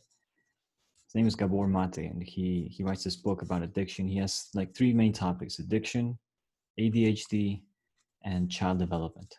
But he's a physician. He's a licensed doctor. And on this book about addiction, he talks about, wait, what is that? Yeah, moral inventory, accepting who we are. I forgot. Lost my train of thought.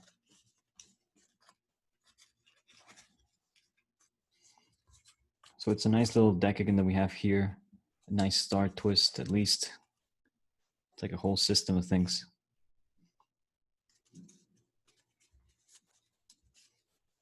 Oh yeah. It was like, you can't change the past, and that's the good news. Because if the problem was the past, then there's no solution. And so the thing is, like, what's wrong with you, or like what you feel is up, is not that, you know, it's not in the past. It's rather that in the present, you're sort of disconnected from yourself. Like that's really what's bothering you. Like you become alienated to yourself because of a treason to yourself, because of disappointment to yourself, kind of thing. So then he says, that's the good news, because you can change that. You can always reconnect to yourself. No matter what you did, who you are, you can always have that sort of experience of finding who you were, or reconnecting to that part of you that you thought lost, maybe. So it's almost like, you know, there's hope. There's hope for everybody. But it's hard, man. It's hard.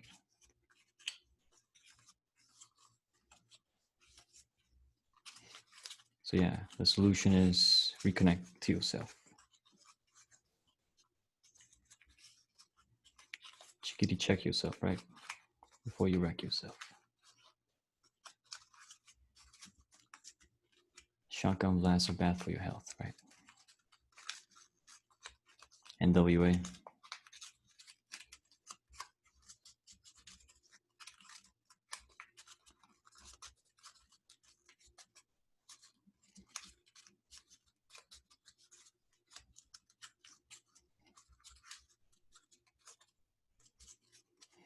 So I did another twist there, and sort of like now it has these 5 sort of overlapping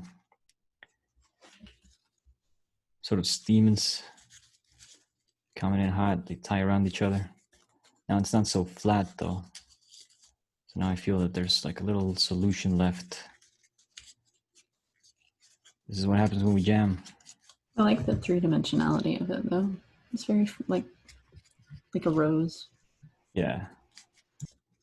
Yeah, that's the advantage of folding the regular pentagon, is that it just happens that if you do enough folds to it, or like if you find a system where you can sort of a vein that you can travel across, you will find almost inevitably that you will come across a shape that looks like a rose or a petal or a flower or something like that. And it'll look like a rose before anything else. Like that's also what's interesting. There are several designs of animals that come from pentagons, which are interesting to just to note. But I don't know any. Yeah, well, this is a cool 3-dimensionality shape. Maybe I can even put it underneath. No. It has to come up top. I don't know, this one is interesting. But again, I think that this sort of division has a lot of potential, but this is a way that you can sort of approach a polygon, trying to find centers, trying to find interactions, trying to find twists, trying to find like this path that you can take. It usually requires you to have all these folds beforehand, and then it's just a matter of sort of putting them in motion.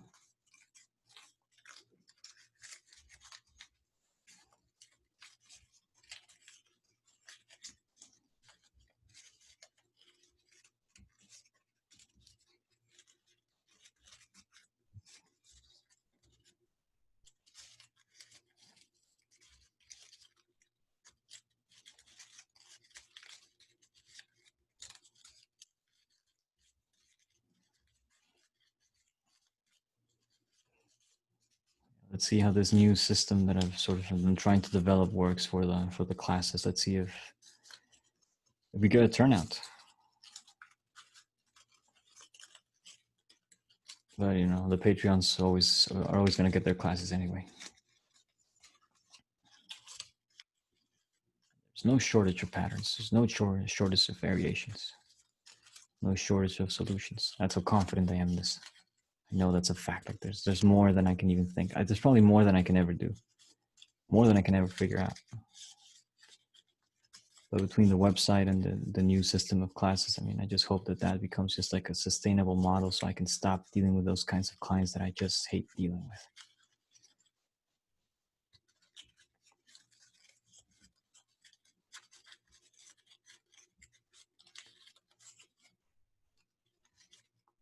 And then make the things that I want to make. And with my friends, with cool people, and stop trying to rely on these old rich ladies. Not there's anything wrong with an old rich lady. Just the ones around here are very, very picky. They're always bargaining too.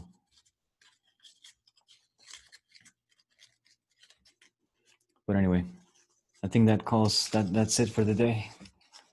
3 hours and 31 minutes. May God have mercy on our souls.